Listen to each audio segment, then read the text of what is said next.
So the most important going on presently is the 14th World Ministers Conference at Cameroon. Cameroon is which continent?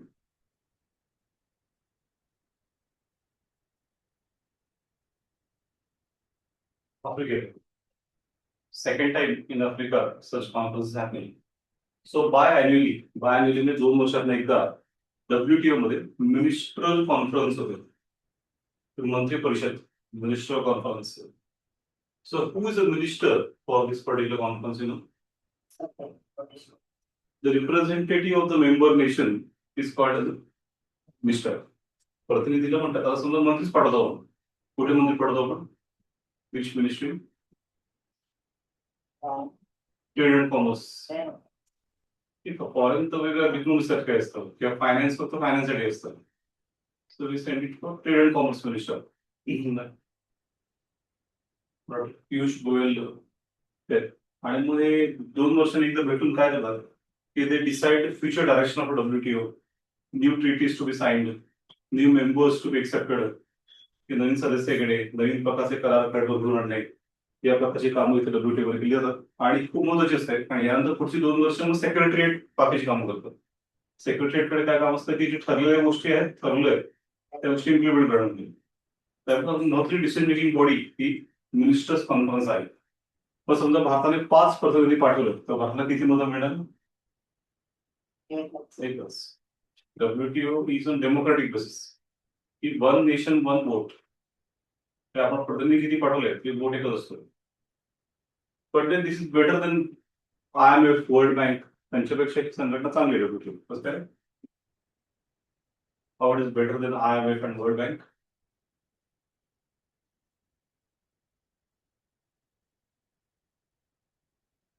तिथे काय आहे की 1 share 1 vote आहे. Share holding असते त्यांची. मग त्यामुळे भारताला तिथे काहीच म्हणजे खूपच कमी मत आहे. भूतानला 1100 कमी आहेत. श्रीलंकेला कमी आहेत. मग असं काय होतं की विकसित देशांचा तिथे प्रॉब्लेम आहे. जेव्हा शेअर जास्त आहेत आणि आपल्याकडे शेअर्स कमी आहेत आपल्याला कमी वोट्स मिळतात. मग त्यामुळे आपोआपच जर सम कंट्रीज डॉमिनेट आहे IMF वर्ल्ड बँकमध्ये डेव्हलप कंट्रीज. पण तसं WTO सहसा होत नाही कारण 1 नेशन 1 वोट. मग गरीब देश जास्त आहेत की श्रीमंत देश जास्त आहेत? गरीब देश जास्त आहेत. त्यामुळे मग थोडं WTO मध्ये जरा बार्गेनिंग करायला लावून धरला एखादी गोष्ट स्कोप असतो तसं वर्ल्ड बँकेत किंवा IMF मध्ये नसतो. तर मग या मिनिस्टर कॉन्फरन्सचं वैशिष्ट्य काय की सध्या जगाला याची गरज जास्त आहे. जग सगळं चालू आहे समजा. पण त्या पलीकडे काय झालं सध्या एक प्रॉब्लेम की सध्या मल्टीलॅटरलिझम हा कमी होत चाललाय. मल्टीलॅटरलिझम म्हणजे काय? बहुपक्षीयवाद. मग WTO is a best example of multilateralism की अनेक देशांनी एकत्र येऊन काहीतरी व्यवस्था उभी केली की how the trade and commerce will happen between the countries. What will be the rules, tariff कसे असतील, आयात निर्यात कर, असं सगळं ठरवून सगळं केलं. तर ते मल्टीलॅटरलिझम चांगलं असतं कुठल्या अर्थ नाही की त्याच्यामुळे आपोआपच नो डिस्क्रिमिनेशन बिटवीन 2 कंट्रीज. त्यात भेदभाव नसतो की सगळ्यांना समान प्रकारची म्हणून दिली जाते, सगळ्याला सगळं समान प्रकार दिलं जातं. ज्यांनी कुटुंब म्हणून एक प्रकारे काम होतं त्याच्यामध्ये. पण सध्या मल्टीलॅटरलिझम डिक्लाइन आहे आणि काय वाटतंय plurilateralism in which how some people only participate, some countries. ते काही देशांचे मिळून ग्रुप तयार केले जातात किंवा there is a thing called as bilateralism. Bilateralism म्हणजे 2 देश मिळून कधी करतात. ट्रायलॅटरलिझम 3 देश मिळून करतात. असा हा सगळा प्रकार वाढत चाललाय. एक प्रकारचं ग्रुपिझम असं म्हणायला जगाची एक संघटना भुंगली आहे आणि आतल्यात गट पडतात आणि मध्ये गट आपोआपसात व्यवहार करतात आणि आपोआपसात व्यापारी सवलती देतात, trade concessions, but deny it to the outsiders. त्यामुळे WTOचं महत्व त्यामुळे जास्त आहे की WTO मध्ये MFN नावाची कन्सेप्ट आहे. काय मध्ये most favoured nation.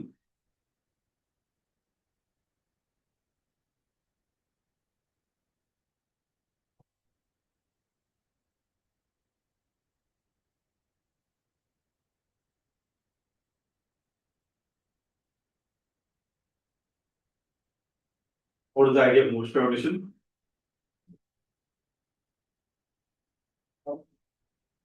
The most favored nation, all WTO members over the period of time should assign each other the status of a most favored nations. So what is the logic of most favored nation? That best treatment most favored nation सर्वात free आहे, त्याला आपण जी काही देणार आहोत ती कशी असणार? बेस्ट. की समजा आपण भारत इंडिया आहे, Sri Lanka is India and Bangladesh is also India's MFN. तर आता श्रीलंका आपण लाडका आहे म्हणून आपण श्रीलंकेला खूप सारे कन्सेशन देऊ केले आहेत. We offered Sri Lanka a lot of concessions and such a good treatment in things. Then automatically they should be given to whom? भारताने श्रीलंकेला खूप साऱ्या तरतुदी देऊ केल्या, खूप चांगली माणूस देऊ केली. दोन्ही आपले MFN श्रीलंका आणि बांगलादेश. तर श्रीलंकेला त्या तरतुदी दिल्या तर आपोआप त्या पण लागू होणार का? Exactly. No discrimination should be done between two most favored nations. दोन MFN मध्ये फरक करायचा नाही. आता काय होतं मग की मग एकाला एक वागणूक दुसरी वागणूक, मग आपापसामध्ये गैरसमज तयार होतात, गडबाजी होते, नाराजी निर्माण होते आणि अशा स्पर्धात्मकता कमी होते. मग कारण अशा प्रकारे आतल्या तुम्ही काम करत असाल तर ते स्पर्धात्मक राहत नाही, कॉम्पिटेटिव्ह. तर जगाला कॉम्पिटेटिव्ह होणं हे अत्यंत आवश्यक आहे. तसं न ठेवलं तर काय होतं की मग ते डिस्टॉर्ट होतं. डिस्टॉर्ट म्हणजे विरूपित होणं. एखादी गोष्ट नीट न चालणं ती विरूपित होते. की आपल्या बाजारामध्ये प्रॉब्लेम होतो की हा युद्ध असतो, त्याला ठराविक लोकांकडे ठराविक व्यवसाय असतात, पण त्याचं काय असतं मग आपल्याला नाही, पण ते ठराविक लोकांकडे ठराविक व्यवसाय का असतात? तर समजा राजस्थानी लोकांकडे हे सगळे किराणा दुकान आहे, ते एक कारण आहे. पण अजून एक कारण असं की हे लोक जे आपापसात व्यवहार करतात तेव्हा ते वेगळ्या रेटने करतात. समजा आता होलसेलर मग ते विशिष्ट समाजाचे असतील तर ते आपापल्या समाजामध्ये वेगळा रेट ठेवतात आणि समाजाबाहेरच्या एखाद्या घ्यायचं असतं त्यांच्याकडनं होलसेलरकडनं तर हा रेट ठेवतो. मला काय होतं की दोघांचे दुकान असतं रिटेलरचं, पण एकाला स्वस्त रेटने मिळालं आणि दुसऱ्याला त्याच्या महाग रेटने मिळालं होलसेलरकडनं, तर आपोआपच जे स्वस्त रेटने मिळालं तो प्रॉफिटमध्ये राहतो आणि हा जो आहे तो तेवढा प्रॉफिट करू शकत नाही आणि मग तो मागे पडतो स्पर्धेमध्ये. मग हे काय झालं, एक प्रकारचं डिस्टॉर्शन झालं, डिस्टॉर्शन ऑफ मार्केट. की तुम्ही स्पर्धा नीट उभी केली नाही, स्पर्धा कधी समान संधी सगळ्यांना दिली नाही, कारण अशा प्रकारचं डिस्टॉर्शन होणं मार्केटमध्ये असं हे जर आपलं लोकल जमलं ते चांगलं आहे का? मग हे इंटरनॅशनल लेवलला चांगलं आहे का? तर नाही. तिथे तो दुसरं तुम्ही जे गट करून आपापसात करत असाल आणि इतरांना ती संधी नाकारत असाल, you denying the same opportunity others and thereby denying the parity, समानता नाकारत असाल तर त्यामुळे काय होतं जागतिक व्यवहार विरोधित होतो, स्पर्धात्मकता राहत नाही. मग अशा प्रकारचं असेल तर मग त्याच्यामुळे नीट वाढ होत नाही उद्योगधंद्यांची, उत्पादनांची, आणि त्यामुळे त्याच्या विरुद्ध डब्ल्यूटीओ काम करते. डब्ल्यूटीओचं मुख्य उद्दिष्ट काय आहे की बाबा जगामध्ये स्पर्धात्मकता कायम झाली पाहिजे की नाही, तर हो. आणि म्हणजेच काय, तर बाबा सगळ्यांना समान ओळख मिळाली पाहिजे, सगळ्यांना समान संधी मिळाल्या पाहिजे आणि मग त्याच्यामध्ये जो स्पर्धात्मक असेल तो जास्त चांगल्या प्रकारे त्याच्यामध्ये समृद्धी मिळून दाखवेल किंवा भाग घेऊन दाखवेल अशी कल्पना. पण आता प्रत्यक्षामध्ये काय होतंय की हे प्लुरिलॅटरलिझम जे वाढत ज्याच्यामध्ये बायलॅटरलिझम, ट्रायलॅटरलिझम, त्याच्यामुळे काय होतं की ती कल्पना मागे पडते. आता त्या डब्ल्यूटीओ सारख्या संस्थेची आता गरज काय झाली, वाढली म्हणजे वाढली, कारण सध्या टेंडन्सी आपल्याकडे आहे. आता याच परिषदेमध्ये ट्रम्प यांचं काय म्हणणं ट्रम्प आता येत नाही ते, पण अमेरिकन पद्धतीचं म्हणणं काय पडलं की हे MFN मध्ये अशा प्रकारे नॉन डिस्क्रिमिनेटरी नेचर जे ठेवलंय ते बंद करा, असं म्हणणं. MFN प्रकारच बंद करा म्हणजे आम्हाला काय करता येईल, MFN बंद केलं की काय करतं प्रत्येक देशानुसार वेगवेगळं जातं. प्रत्येक देशाला म्हणजे श्रीलंका आणि बांगलादेशचं उदाहरण बघितलं आपल्याला, त्याला वेगळे चार्जेस किंवा बांगलादेशला वेगळे चार्जेस लावता येतील. ते MFN मध्ये हा करता येत नाही, तर ते MFN काढून टाकलं की ते करता येईल. मग अशा प्रकारे अमेरिकेची ती मागणी आहे यावेळेस की हा म्हणजे आम्ही ठरवू कोणाला, मग कोण आपला मित्र कोण शत्रू, आणि मग मित्र शत्रू करून हे करून ठरवायचं बांधायचं कोणाला नाही. MFN पद्धतीमध्ये समित्व करता येत नाही. मग अशा प्रकारे आता ट्रम्प यांचं कसं असतं की ते असं म्हणजे ते स्वतः दादा समजतात जगाला आणि त्याचं म्हणणं की मी म्हणून सगळं ऐकलं पाहिजे, आणि नाही ऐकलं तर मी त्या संघटनेत बाहेर पडतो. WTO मधून मी बाहेर पडतो. पण बाकी ते अनेक 66 संघटना बाहेर पडले जगातल्या आहेत. इव्हन पॅरिस पीस ट्रीटी जी होती पर्यावरण विषयक, त्यातनं ते बाहेर पडले. पण डब्ल्यूटीओ पडले नाही, पण डब्ल्यूटीओ त्यांची अशा अग्रेसिव्ह मागण्या आहेत. मी म्हणतो तसं झालं पाहिजे. त्यात तुमची मागणी ही आहे की एमएफएन स्टेटस जे आहे तो प्रकार बंद करा. म्हणजे आम्हाला ग्रुपिझम करता येईल, फेव्हरेटिझम करता येईल. पण रिटर्न मग ते बंद झालं पाहिजे का? तर नाही, उलटची गरज आहे. पण छोट्या देशाला त्याचा जास्त फायदा आहे. कारण मोठ्या देशांची किती बार्गेनिंग पॉवर असते, ते हार्ड बार्गेनिंग करू शकतात. पण छोटे देश पर्सन हार्ड बार्गेनिंग करू शकतात नाही. पण त्याला साईडलाईन करणं, त्याची गळचेपी करणं, त्याला समान संधी नाकारणं हे चुकीचं आहे. आणि त्यामुळेच ही फक्त मुद्द्याला गाजलाय.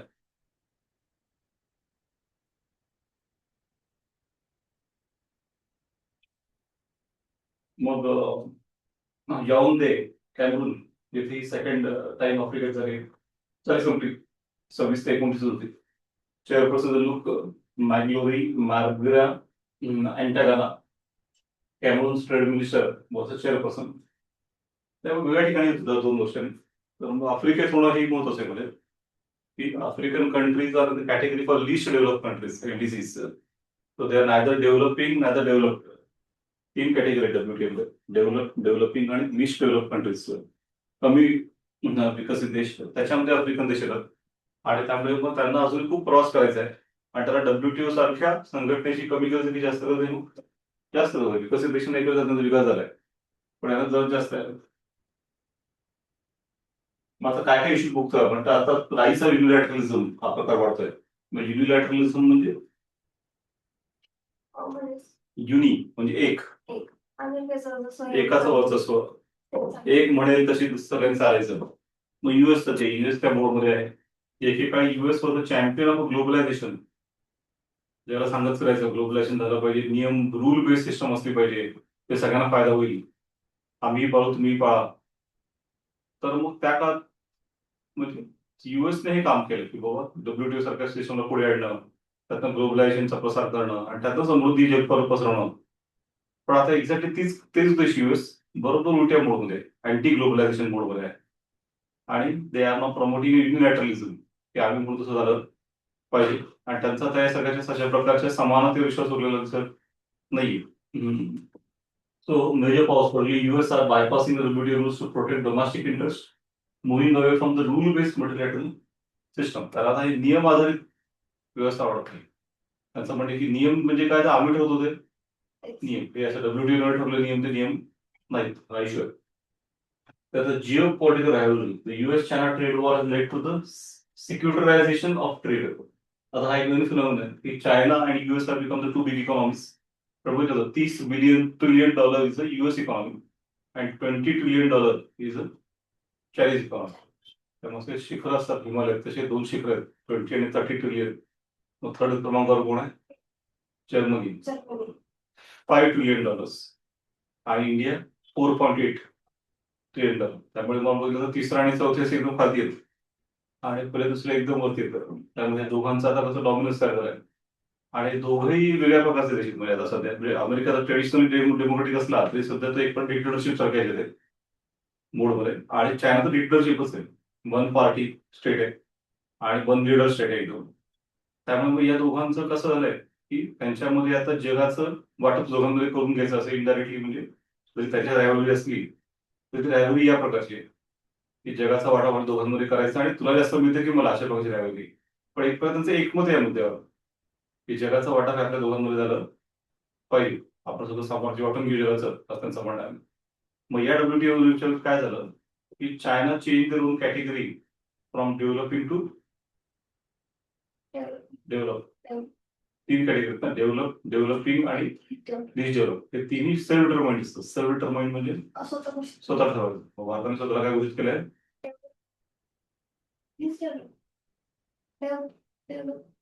हा, डेव्हलपिंग ना. आपण विकसनशील आहोत का विकसित आहोत? विकसित आहोत. चायनाही आतापर्यंत त्याच कॅटेगरीत होतं, विकसनशील. आणि बरोबर खऱ्या अर्थामध्ये विकसित अजून झालेले नाही येत आहे. नाही आहेत ना युएस, ते विकसित आहे. नाही पण विकसितचे काही नॉर्म्स असतात ना, त्यात काही US, France, Germany, Italy, Britain, Japan, south Korea, Taiwan हे बसतात की नाही बसत? बसतात. पण आपण चायना आणि ब्राझील आणि अर्जेंटिना हे आपण त्यात नाही बघत. आपण डेव्हलपिंग नावाच्या ह्याच्यात बसतो. आणि आफ्रिकन देश कुठल्या ह्याच्यात बसतात? List develop. कमी विकसित देश की ज्यांच्या अजून बरीच मजल बाकी आहे सगळ्या गावात शिक्षण. नॉर्थ कोरिया पण आता खरं सांगायचं तर लिस्ट डेव्हलप येईल, पण तरी ते स्वतःला हे म्हणतात की विकसनशील आहे. आणि साऊथ कोरिया मात्र डेव्हलप आहे, डेव्हलपेशन. आता हे सगळे देश येतात 3 कॅटेगरीमध्ये. तर चायनाने या स्वतःला काय घोषित केलंय, डेव्हलप्ड. स्वतःला डेव्हलप करून त्याचा निगेटिव्ह होईल. मग याचा अर्थ ते आता युएसशी एवढे वर्ष कसं होतं नाही म्हटलं तरी मग युएस वरती आणि खालती डेव्हलपिंग आहे, आम्ही डेव्हलप्ड आहोत. आता ते स्वतःला डेव्हलपिंग नाही तर डेव्हलप म्हणाल. मग त्यामुळे आता चायना कसं आपल्या बाजूने लढायचं प्रत्येक डब्ल्यूटीओ मध्ये डेव्हलपिंग असल्यामुळे आपण चायनाशी आपली हे होती आणि आपण मिळून डेव्हलप कंट्रीचं सामना वर्षानुवर्ष गेले 30 वर्ष केला आहे. पण आता आपल्या एका गड्याने बाजू बदलली आहे. कोण? चायना. चायना आपला खंद पाठीला गावते सगळ्या खेळामध्ये, ते आपण लढायचो, वेगवेगळ्या मुद्द्यांवर भांडायचो. आता चायनाच त्या गटात गेल्या. त्यामुळे आपल्यासाठी लढाई सोपी कठीण झाली, कठीण झाली ना. कारण चायनाला आता डेव्हलपमेंट घोषित केल्यावर त्याचा व्ह्यू बोर्ड आता कसा असतो की आता कन्सेशन द्यायचे की नाही डेव्हलपिंग कंट्रीजना, नाही द्यायचं ना. आतापर्यंत 30 वर्ष चायनाचा व्ह्यू कसा होता, कन्सेशन मिळाले पाहिजे, वेगळी वाढूक मिळाली पाहिजे, आम्ही डेव्हलपिंग आहोत, विकसित देशाने आम्हाला थोडं वेगळ्या प्रकारे वागवलं पाहिजे. स्पेशल अँड डिफरन्शियल ट्रीटमेंट असं म्हणतात, विशेष आणि भेदभावात्मक वागणूक. आम्हाला कर कमी लागले पाहिजे, आम्हाला कुठली गोष्ट साध्य करण्यासाठी जास्त मुदत दिली पाहिजे, असं ते सगळं चायनाचा व्ह्यू होता. पण आता मात्र डेव्हलप झाल्यावर त्यांचा व्ह्यू एकदम चेंज. आता त्यांचं म्हणणं आहे की कुठल्या सुरक्षेची गरज नाही. मग त्या अर्थाने बघितलं आपण तर चायना आणि युएस एक प्रकारे एकमत होत आहे. म्हणजे डब्ल्यूटीओ मध्ये दोघात एक साईड आले आणि आपण आणि इतर देशात भारताची जबाबदारी डब्ल्यूटीओ वाढली कमी झाली, जबाबदारी वाढली. कसं काय वाढली? कारण सर आता मदतीला कोणी नाही, त्यांना लीडर व्हायचंय. India is a leader of the third world. तिसऱ्या जगाचा नेता कोण येतं? भारत. आणि चायना जर असताना लढाई सुटली, आता एकट्या लढायचं हे सगळ्या देशांना बरोबर घेऊन त्याची युती बांधून, तेव्हा भारतीय जबाबदारी इकडे वाढली असं दिसतंय. हे भारताला म्हणत मध्ये मध्ये की तुम्ही स्वतःला डेव्हलप घोषित करा, तर त्याच्या सुसरडासाठी असं आपण घोषित केलं आपण कारण आपल्या तरी नाही कमी येईल की आपले नाही चालू actually. So US-China trade war has led to the securitization of trade. Sort of securitization of trade where national security just use a justification for imposing tariff. So using tariff as a weapon, हा मोठा issue आहे. Weaponization of tariffs. Tariff काय असतं? कर, आयात निर्यात कर, शुल्क याला म्हणतात, import duty export duty. So import duty export duty लावली पाहिजे का? तर हो, काय कारणासाठी लावली पाहिजे?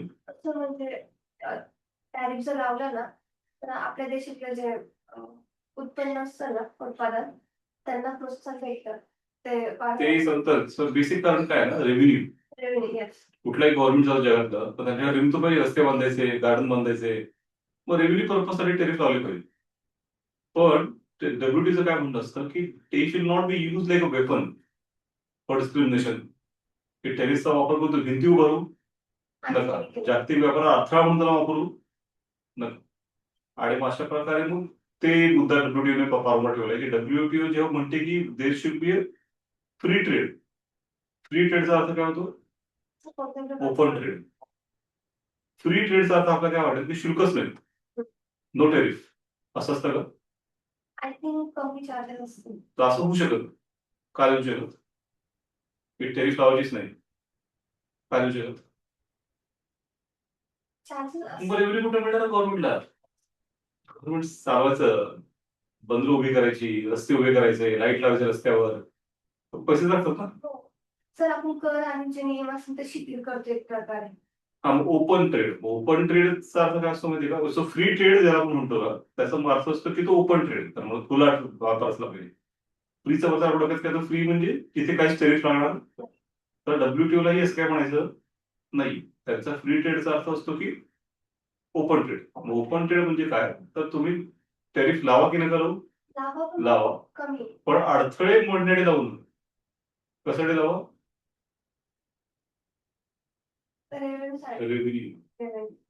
महसूल मिळावा म्हणून लावा. अडथळ्यांचा वापर करू असं डब्ल्यूटीओ मांडलं तरी काही अडथळे म्हणून वापरायचे. आता हे युएस चायना खूप अडव्हान्स लेवलला पोहोचले. अडथळे म्हणून काय, they are not weaponizing the tariff.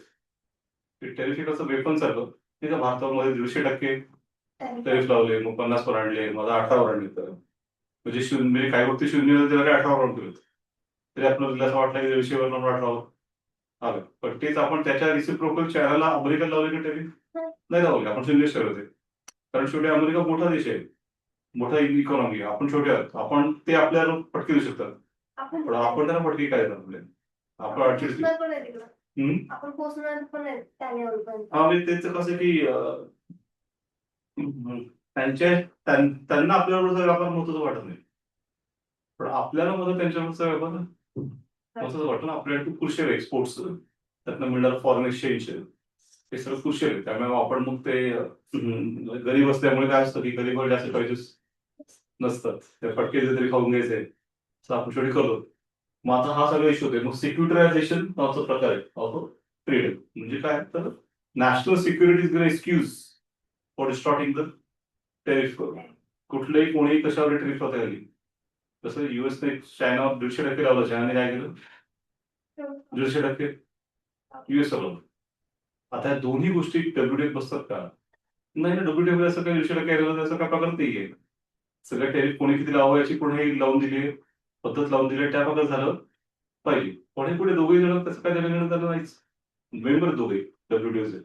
पण डब्ल्यूटीओ काय म्हणेल, काय म्हणणार वगैरे, काय ते परस्पर काय ठरवून गोष्ट करत, गॅस लावलंय, तसं लावलंय, तसं केलंय. मग हे सगळे इश्यू सध्या मोठे आहेत. Paralysis of justice हा एक मोठा इश्यू आहे की WTO's affiliate body remains a non-functional because of the US blockade of the appointment of new members, leaving trade dispute without a final resolution. हा एक मोठा इश्यू झालाय. इश्यू असा आहे की आधी गॅट नावाचं होतं, तर गॅट पेक्षा WTO चांगलं कसं आहे, तर WTO मध्ये dispute resolution mechanism, dispute resolution mechanism म्हणजे वाद निवारण मंडळ हे यंत्रणा, की बाबा दोन देशांमध्ये वाद झाले तर ते सोडण्याची यंत्रणा आहे त्याच्यामध्ये. ते खूप क्रुशियल आहे छोट्या देशांसाठी, कारण मग छोटे देश लढून एखाद्या मोठ्या देशाकडनं काही मिळू शकत नाही, कारण ते छोटे.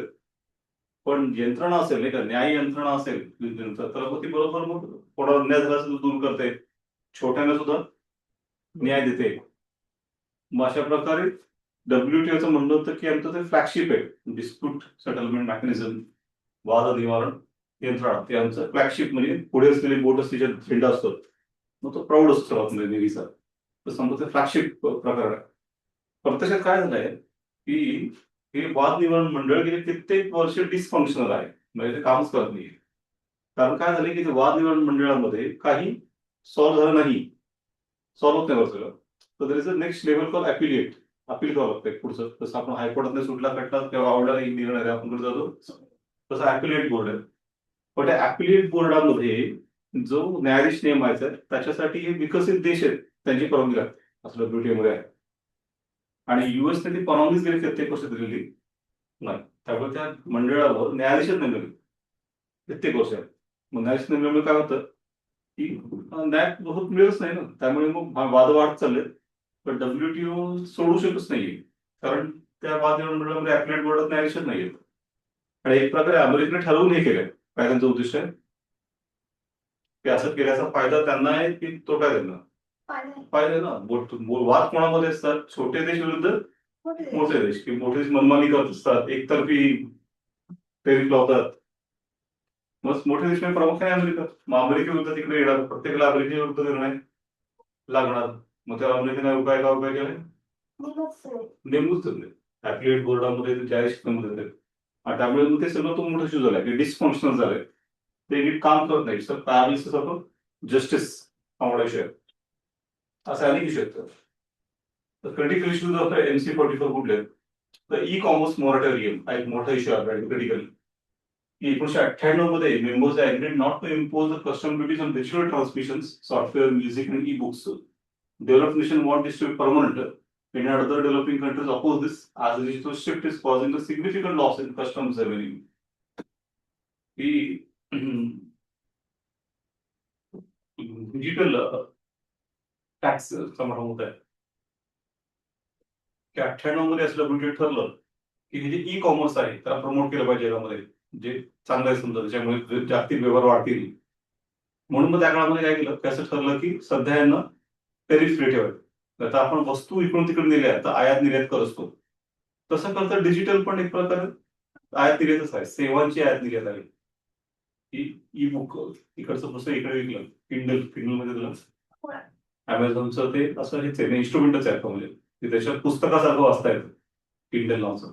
तर ते एरवी स्क्रीनवर वाचलेलं कुठल्याही डोळ्याला त्रास होतो, पण किंडलने अशा प्रकारे बनवले की डोळ्याला त्रास होत आणि अगदी पुस्तकातच वाटतं. मग असं उलटत वाचता येतं आणि किती अशी पुस्तकं वाचतात, खूप मोठी त्या स्टोरेज आहे. मग आता हे ई बुक समजा अमेझॉनवर आपण घेतलं अमेरिकेतल्या आणि इथे वाचलं वाचलं तर एक प्रकारचा जो काय ऍक्च्युली इम्पोर्ट असेल. कारण ते ई बुक वाचण्यासाठी आपल्याला एक समजा ₹200 त्याच्यात भरले आपण, तर ते डाउनलोड होतं, डाउनलोड होतं. मग ते आपण ते डाउनलोड केलं ₹200 भरून आणि ते पुस्तक वाचलं. ते ₹200 कोणाला मिळेल? अमेझॉनला मिळेल. म्हणजे एक प्रकारे काय झालं तर आपण अमेरिकेतनं ते पुस्तक इम्पोर्ट केलं ना. ते जर पारंपरिक प्रिंटेड पुस्तक आलं असतं तर त्याच्यावर टॅक्स लागला असतं की नाही? लागला असता. अमेरिकेतनं असं बोटीतनं वगैरे कशा विमानाने पुस्तक आलं असतं तर कस्टम ड्युटी लागतं लगेच आणि त्याचं टॅक्स लागला असतं. पण आता ई बुक जे डाउनलोड करून वाचलं ₹200 पाठवले शेवटी अमेझॉनला, हे इम्पोर्टच आहे की. पण 98 ठरलं की अशा गोष्टींना टॅक्स लावूयात, नको त्याला वाढू देत, त्याला मोठं होऊ देत, त्याला प्रोत्साहन देत. पण आता 2026 झालंय, अजूनही त्याच्यावर टॅक्स लावलेला नाही. आणि मग त्याचा तोटा कोणाला होतोय प्रामुख्याने? आपल्याला होतोय की विकसित देशांना होतोय?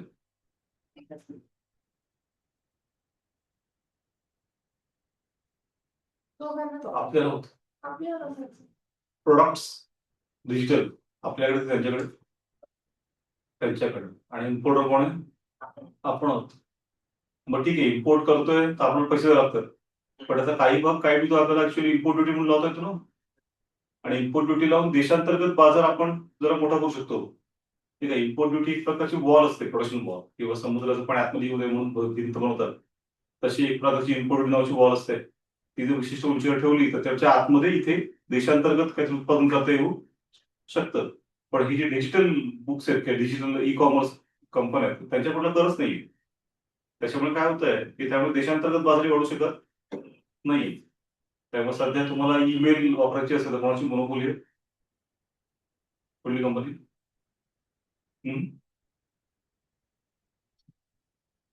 गुगल. त्यांचं जीमेल नावाचं आहे. तुम्हाला जर शॉर्ट ब्लॉगिंग करायचं असेल, शॉर्ट मायक्रो ब्लॉगिंग म्हणतो, मायक्रो ब्लॉगिंग कोणाची मोनोपोली? एक्स. एक्स नावाची कंपनी आहे. तुम्हाला शॉर्ट मेसेजेस पाठवायचे असतील, फोटो किंवा हे, कोणाची मोनोपोली? व्हॉट्सअप. ती माझी कंपनी आहे, तर युएसएची आहे. मेटा, त्यांचंच फेसबुक ही मोनोपोली आहे. त्या तुम्हाला पुस्तकं खरेदी विक्री करायची असेल ऑनलाईन, कोणाची मोनोपोली आहे? अमेझॉनची मोनोपोली आहे. असं सगळ्यांच्या मोनोपोली आहेत भारतामध्ये. आणि सगळ्या कंपन्या कुठे? युएसच्या आहेत. आणि त्यातनं कोट्यावधी रुपये हे देश कमवतात की नाही आपल्याकडनं, प्रचंड. तर ठीक आहे, आपली वस्तू जात आहेत, पण निदान आपल्याला काय लावता आलं पाहिजे? मग आपण इम्पोर्ट करतो त्याच्याकडनं सगळं, इम्पोर्ट लावता आली पाहिजे ना. तो म्हणजे इम्पोर्टिंग इम्पोर्ट लावता आली पाहिजे. नॉर्मल बाकीच्या याच्यात लावतो तेच की. पण अशी लावता येईल, याच्यामुळे काय होतं की लावता येत नाही त्या नियमामुळे, ते ठरलं होतं त्यामुळे. आणि त्यामुळे आता आपण डिस्प्रेट झालो की हे लावलं नाही तर काय होतंय. दोन गोष्टी होत आहेत की ते न लावल्यामुळे आपली खूप मोठी रेव्हेन्यू मिळवायची संधी जाते. तेवढा रेव्हेन्यू मिळायचा तेवढ्या प्रमाणात आपण आरोग्य, शिक्षण, स्वच्छता अनेक बाबतीमध्ये पुढे जाऊ शकतो ना, विविध प्रकारे पायाभूत सुविधांमध्ये गुंतवणूक करू शकतो एक. आणि सेकंड, तसं भिंत न उभारता आल्यामुळे देशांतर्गत कोणीच बनवू शकत नाही. देशांतर्गत काय होत आहे की इनपुट जर लावल्या तर जरा त्या गोष्टी महाग झाल्या की इथल्या थोडस संधी मिळते समजा. चल आपण आपलं बनवू आणि काहीतरी ऍडव्हान्टेज थोडं त्याच्यावर स्वस्त असेल तर लोक त्याला पण येऊन बघतील. पण दुर्दैवाने काय होतं, ओला उबेरचं उदाहरण आहे की ओला आणि उबेर कुठल्या देशात? Japanese Japanese company soft bank म्हणून. ते एकाच कंपनीचे दोन येते ओला उबर. विशेष म्हणजे लोकांना माहितच, लोकांना वाटतं की स्पर्धा घेत, मग काही ओलाचे हे असतात, काही परवा काही उबेरचे. कोणाचा असं तरी फायदा झाला त्यांना काहीच फरक पडत नाही. काही लोक रागाने ओला लीट करून उबेरचे उभे आहेत, काय ते एकच आहे. मग आता हे ओला उबेरचं सगळं टेक्नॉलॉजी आहे, जीपीएस बेस हे करता जातं, गाडी बुक करता येते. ही रॉकेट टेक्नॉलॉजी आहे का? काय करायचं नाही. जगात सर्व सॉफ्टवेअर इंजिनियर कुठल्या देशात आहेत? भारताच आहे आणि तरी भारतात स्वतःच ओला उबर म्हणून आलेलं काही बोलतात. आता म्हटल्याप्रमाणे जीपीएस चालतं. जीपीएस किती रुपये उपलब्ध आहे? फ्री. तेही अमेरिकन आहे गोष्ट वेगळी. पण ते मुद्दा म्हणून करून दिलं फ्री असतं ते. त्याच्या आधारे ते चालतात ओला उबर. काय बोलतात मग ओला उबर तर बेसिक टेक्नॉलॉजी त्यात काय फार मोठं हे नाही आहे. म्हणजे कॉलेजच्या एखादा विद्यार्थी बोलू शकेल. मग असं असताना कसं काय आपल्याला एवढे वर्ष पंतला आलं आणि मोनोपोली कसं काय?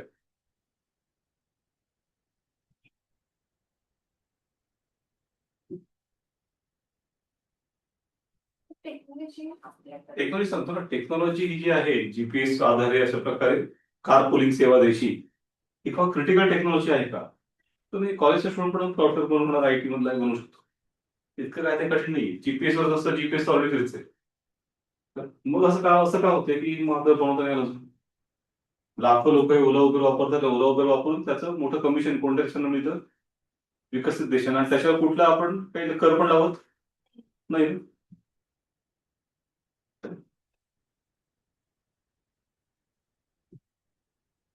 का होत असं?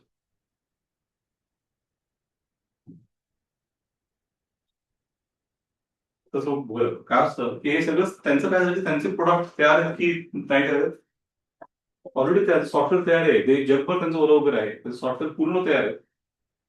आणि त्यामुळे ते जिथे उतरतात तिथे डायरेक्टली डाउनलोड करू शकतात. तसं हे ओला उबर तर ऑटो ओला उतरले तेव्हा तुम्ही रिक्षाने गेलात तर ते काय करायचंय की समजा जिथे 50 रुपये झालं पाहिजे भाडं.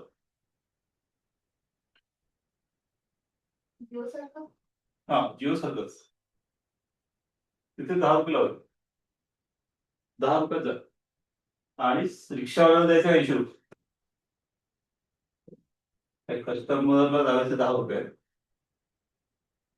रिक्षावाला त्याचं त्याचा टॅक्सी आहे गाडीवाला त्या गाडीवाला द्यायचा ऑटोमोबाईलवाल्याला 80 रुपये. मग एकदम मिनिटं शिकवतो कस्टमर एकदा अट्रॅक्ट झालं की अरे 50 रुपयाचे 10 रुपये भारतात फार कॉस्ट सेन्सिटिव्ह 2 रुपये 3 रुपये पडत. तर त्यामुळे लोक लगेच लोक डाउनलोड असतात लाखो लोकांनी केले लगेच लोक वापरायला लागले. आणि कारवाले अट्रॅक्ट झाले की स्वतःच्या कार कशात कन्वर्ट करून घ्यायच्या ओला उबेरमध्ये. ज्या भाड्यात 50 रुपये मिळणार आहेत त्यात किती मिळतात? 80 मिळतात. मग यांचा फायदा काय होता याच्यामध्ये? जिओ प्रमाणे त्यांनी आधी अट्रॅक्ट केलं. तसंच त्यांना सांगितलं फीचर्स त्यांचा तोटा होता, फायदा नव्हताच.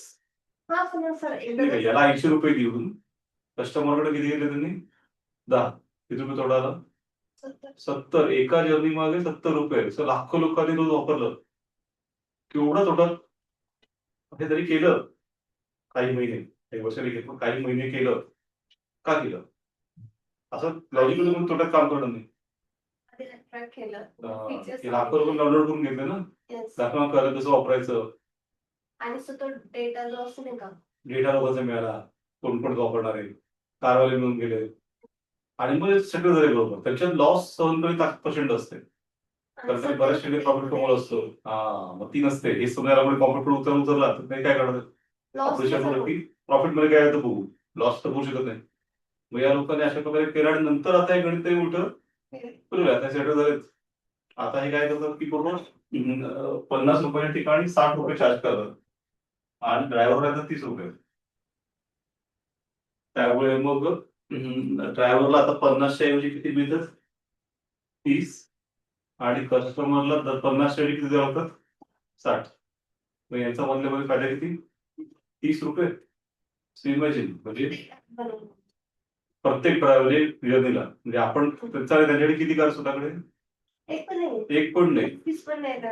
ते असं सॉफ्टवेअर काम करतात. प्रचंड फायदा कमवतात. काय हरकत नाही, व्यवसाय म्हटलं की फायदा कमवायचा असतो. पण निदान त्यांनी कुठली ड्युटी भरली पाहिजे मग? Custom duty. पुढे म्हणजे इन्कम टॅक्स असणार त्यांच्यावर. इन्कम टॅक्स कॉर्पोरेट टॅक्स म्हणजे इंडिव्हिज्युअल इन्कम आणि कंपनी असेल तर corporate tax. Corporate tax 30% corporate tax income वर असतो. दुकान बरोबर. पण तसं लॉजिक नाहीये की 2 प्रकारचे टॅक्सेस आहेत, डायरेक्ट आणि इनडायरेक्ट. त्यामुळे दोन्ही भरले पाहिजे की एकच भरले पाहिजे? दोन्ही. तर समजा मी इन्कम टॅक्स भरतो, पुरेसे केले ते नाही. अजून काय बघा तुम्हाला इनडायरेक्ट टॅक्स कुठला?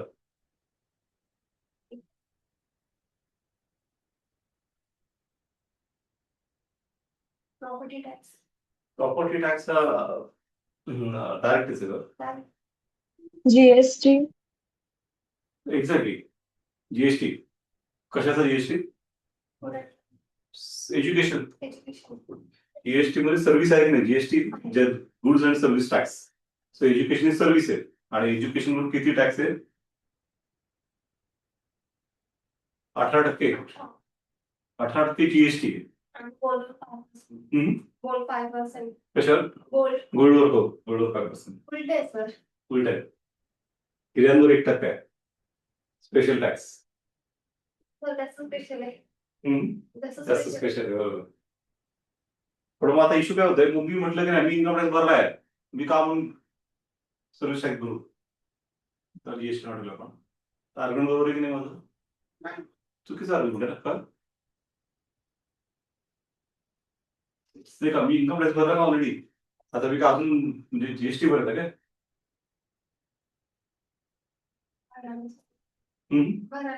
का नोंदवून जाऊ तुम्ही?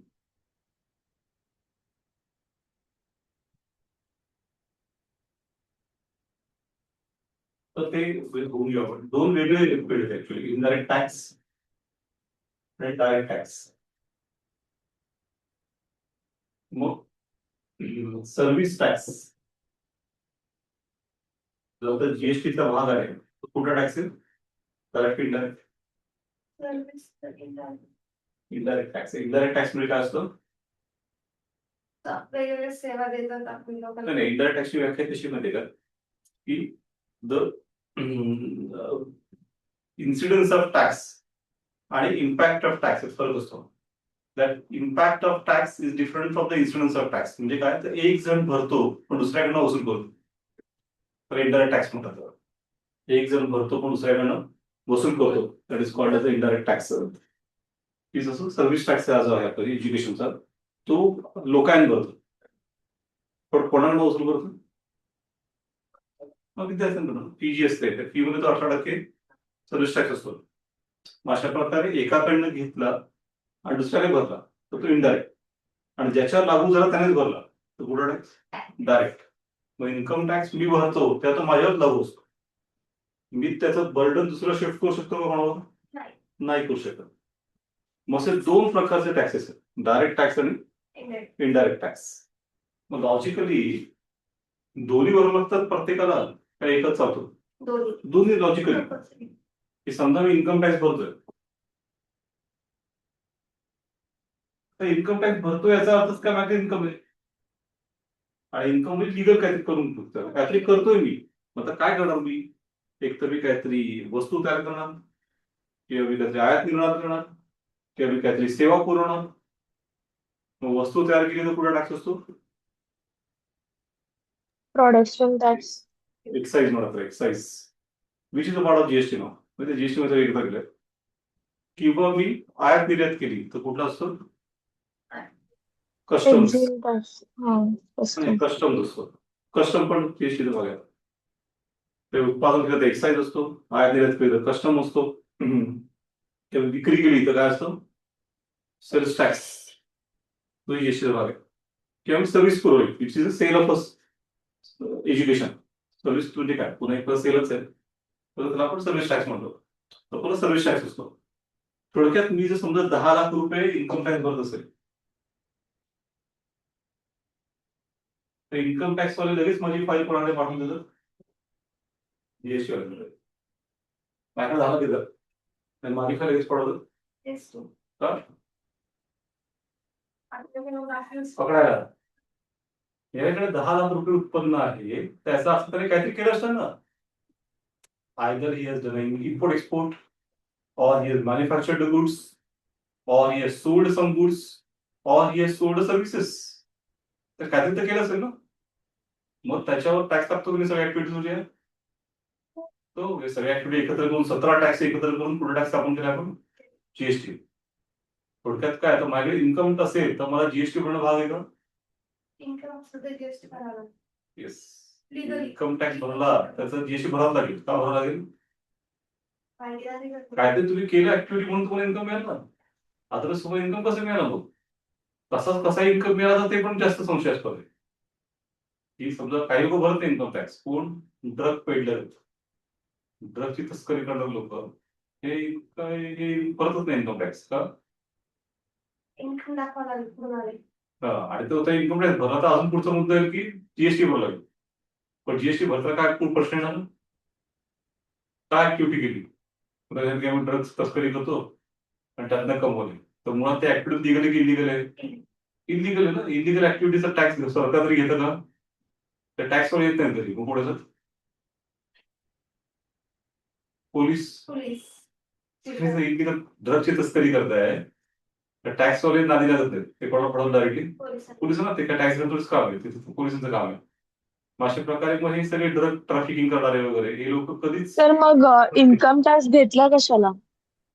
नाही. मग कशाला दोन हे आहे, ते सर चाललंय बस, आपलं लक्ष येत नाही लगेच की हे दोन वेगळे हेडिंग घेतात, हे दोन वेगळ्या ऍक्टिव्हिटी, की इनडायरेक्ट टॅक्स आणि डायरेक्ट टॅक्स.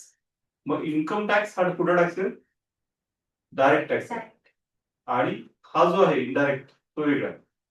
मग साधारण असं म्हणत की दोन्हीची गरज का असते, की तुम्हाला समजा इनडायरेक्ट ऍक्टिव्हिटी तुम्ही करताय कधी सर्व्हिस टॅक्स, तर मी तर क्लास चालवतोय, मग क्लास चालवताना मला अनेक गोष्टींची गरज पडते.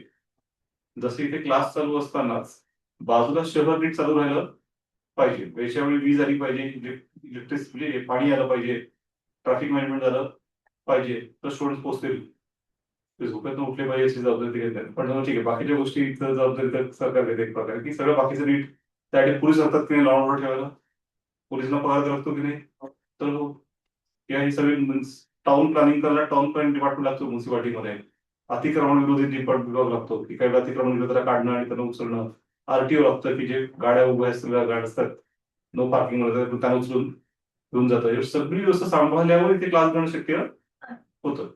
आणि त्यामुळे मग मला हे म्हणजे क्लास बनवण्यासाठी इंडायरेक्ट टॅक्स भरला पाहिजे, सर्व्हिस टॅक्स आणि इन्कम टॅक्स एक प्रकारे भरला पाहिजे. इन्कम टॅक्स असं म्हटलं तर नॉन रेसिप्रोकल आहे. नॉन रेसिप्रोकल म्हणजे काय, तर मी तो भरतो पण त्याच्या बदल्यात थेट मला असं काही मिळत नाही. पण त्या बदल्यामध्ये समजा जगभर भारत सरकारने Indian foreign service officer appoint केलेत की नाही, आणि तिथे ते भारताचं इथे संबंध साधतात की नाही, तीच interest of India taking care by, त्याच्या देशात समावेश होतात, त्यातनं भारताचा लॉंग टर्म फायदा. मी त्या देशांमध्ये गेलो आणि माझ्या अडचणीत आलो, तुम्ही काय करत असतो पहिले माहिती, इंडियन एम्बेसीला फोन, ते सगळी मदत की नाही, तो अगदी म्हणजे पैसे देतात, काय तुम्ही सोय लावून देतात, पासपोर्ट हरला असेल तर पासपोर्ट मिळवून द्यायला प्रयत्न करतात.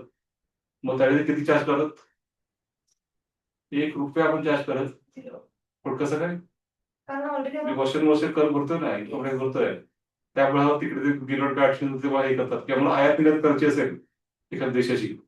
माझा एक मित्र इजिप्तमध्ये होता, इंडियन फॉरेन सर्व्हिसमध्ये बिझनेस सॉइल म्हणून, तर काय पुण्यातल्या लोकांना इजिप्तमध्ये कधी करायचं होतं कार्यक्रम, म्हणून त्यांनी पण त्या इजिप्तला फोन केला, बरं शहराला. तर मग याने ओळखलं, पुण्यात तो फोन आला त्याला, इजिप्त सॉइल होता, त्याला लगेच मराठीत बोलायला सुरुवात केली, त्याला कळेच ना की हा फोन इजिप्तमध्ये लागलाय काही कुठे गर्दीत लागलाय, त्याने ठेवून दिला, परत केला, परत तर मराठीत बोलायचं वाटलं काय होतं नक्की, मग तो नाही इजिप्तमध्येच आहे, आणि त्याला आधीच ओळखलं होतं की हा पुण्यात फोन आहे, काय तर मराठीत ना, मग असं मग त्यांना काय ठिकाण लागली, मग त्याला लगेच ते पुरवली आणि त्यांचा फायदा झाला, मग तिकडे गेले, काय कंपनी केला त्यांचा तिकडे, पण मग त्या ठिकाणी किती चार्ज केले तिकडे गेल्यावर, 0, is already getting salaries, embassy भारताची, त्यांचे कॉन्ट्रॅक्ट आहेत. अशा प्रकारे काय होतं की प्रत्येक नागरिकाने कमीत कमी किती प्रकारचे कर भरावे लागतात, 2, डायरेक्ट आणि इनडायरेक्ट. आणि हे एकमेकांना कनेक्टेड पण आहेत. जर मी डायरेक्ट टॅक्स भरत असेल इन्कम टॅक्स, तर लॉजिकली मी काय भरलं पाहिजे, इनडायरेक्ट भरला पाहिजे का, इनडायरेक्ट टॅक्स डायरेक्ट टॅक्सवर डिपेंड आहे. नाही म्हणजे इन्कम टॅक्स म्हणजे माझ्याकडे इन्कम आहे म्हणून जीएसटी भरणार ना सर. इन्कम आहे म्हणजे मी कधी ऍक्टिव्हिटी केली असतो ना, ऍक्टिव्हिटी शिवाय इन्कम मिळत नाही. मी आयदर सेल केला असेल, किंवा सर्व्हिसेस दिले असतील, किंवा मी आयात निर्यात केली असेल, इनपुट टू एक्सपोर्ट, किंवा मी काहीतरी उत्पादन केलं असेल, प्रोडक्शन काहीतरी तर केलं असेल ना, म्हणून तुम्हाला इन्कम मिळालं. मग ती जी ऍक्टिव्हिटी केली त्या ऍक्टिव्हिटीला टॅक्स असतो की नाही, ज्याला आपण कलेक्टिव्हली काय नाव दिलं, जीएसटी. 17-20 डिवाइड करत टॅक्सेस एकत्र करून आपण जीएसटी नावाचा टॅक्स लावलाय. त्यामुळे जो कोणी इन्कम टॅक्स भरतो त्याला जीएसटी भरणं कंपल्सरी आहे एक प्रकारे. किंवा उलट बघायचं, पण एखादा जीएसटी भरतोय 10 लाखाचा जीएसटी भरला, बरं 10 मोठी अमाऊंट मिळाली गव्हर्नमेंटला, लगेच जीएसटी वाले काय करतात, त्याची फाईल इन्कम टॅक्स वाल्याकडे आतून पाठवून पकडायला का एवढं 10 लाखाचं जीएसटी भरणं एवढी अशी ऍक्टिव्हिटी आहे. त्याला टॅक्स भरणं म्हणजे ऍक्टिव्हिटी किंवा 1 कोटीची असतात ना, तेव्हा त्याने 10 कोटीचा 10 लाखाचा जीएसटी भरलाय. मग एवढी त्याची ऍक्टिव्हिटी असेल 1 कोटीची, तर त्याकडे काय असणार, इन्कम पण असणारच ना. जेवढा हा इनडायरेक्ट टॅक्स भरतोय त्याच्याकडे इन्कम असणारच ना. मग इन्कम टॅक्स घेतला पाहिजे याच्याकडनं. तर हो, अशा प्रकारे हे डायरेक्ट इनडायरेक्ट डिपार्टमेंट वेगळे असते, तरी आपली माझी करेक्टेड की नाही. त्याच्यासाठी काय युक्ती केली माहिती, जे काय युक्ती केली की इन्कम टॅक्स भरण्यासाठी आपण पॅन वापरतो. मग तुमचं माझा पॅन हा आहे GIPD 008 मला वाटत ते प्रत्येक काही करायचं असेल तर आधी पॅन टाकावं लागतो. ते पॅन हे ट्रॅक करतो प्रत्येक वेळी की मी काही करत असेल तर ते माझं पहिले काय चेक करतं, मी टॅक्स भरलाय की. तर कसं चेक करणार, पॅन टाकलं की लगेच स्क्रीनवर त्यांच्या येतं किंवा गेल्या काही वर्षात काय काय ऍक्टिव्हिटी केल्यात आणि त्याच्या वर्षी टॅक्स भरला आहे की नाही, हे लगेच ते चेक करतात. मग आता यांनी काय केलंय की हा जो जीएसटी नंबर असतो तो काय असतो, तर याच्याच पुढे अजून एक 8 डिजिट राहतो. त्याच्याच पुढे डिजिट असतो पॅनचे आणि पुढचे 8 डिजिट. पॅनच्या पुढे 8 डिजिट लागले जीएसटी नंबर GST टाकला. मग तो जीएसटी त्याला काय झालं की कुठल्याही सिस्टम तुम्ही पॅन जरी नंबर टाकला तरी आपोआपच स्क्रीनवर काय येतो, जीएसटी नंबर पुढे. आणि लगेच ते पण कळतं की जीएसटी भरलंय की. ते उलट झालं, एखादा जीएसटी डिपार्टमेंटकडे आला तर जीएसटी कडे आल्यावर तो जीएसटी नंबर जो त्याचा, पण जीएसटी नंबर मध्ये सुरुवातीचे काय काय सगळे पॅन्स आहेत ना. झालं लगेच पॅन मिळालंच. पॅन मिळालं की स्क्रीनवर येतं की काय टॅक्स भरलं की नाही. थोडक्यात हे आतून दोघं येतात पूर्ण एकमेकांशी कनेक्टेड. आणि शिवाय पॅनला कोणाशी लिंक करायला लावलंय कंपल्सरी आधारशी. त्यामुळे मग बायोमेट्रिक तक्रार दिलाय त्याचं खूप महत्व आहे की कंपल्सरी केलंय. लोक काय करायचं आहे याच्यावर की अरे राजकारणी पण 2-2, 3-3 कॉन्टॅक्ट ठेवले.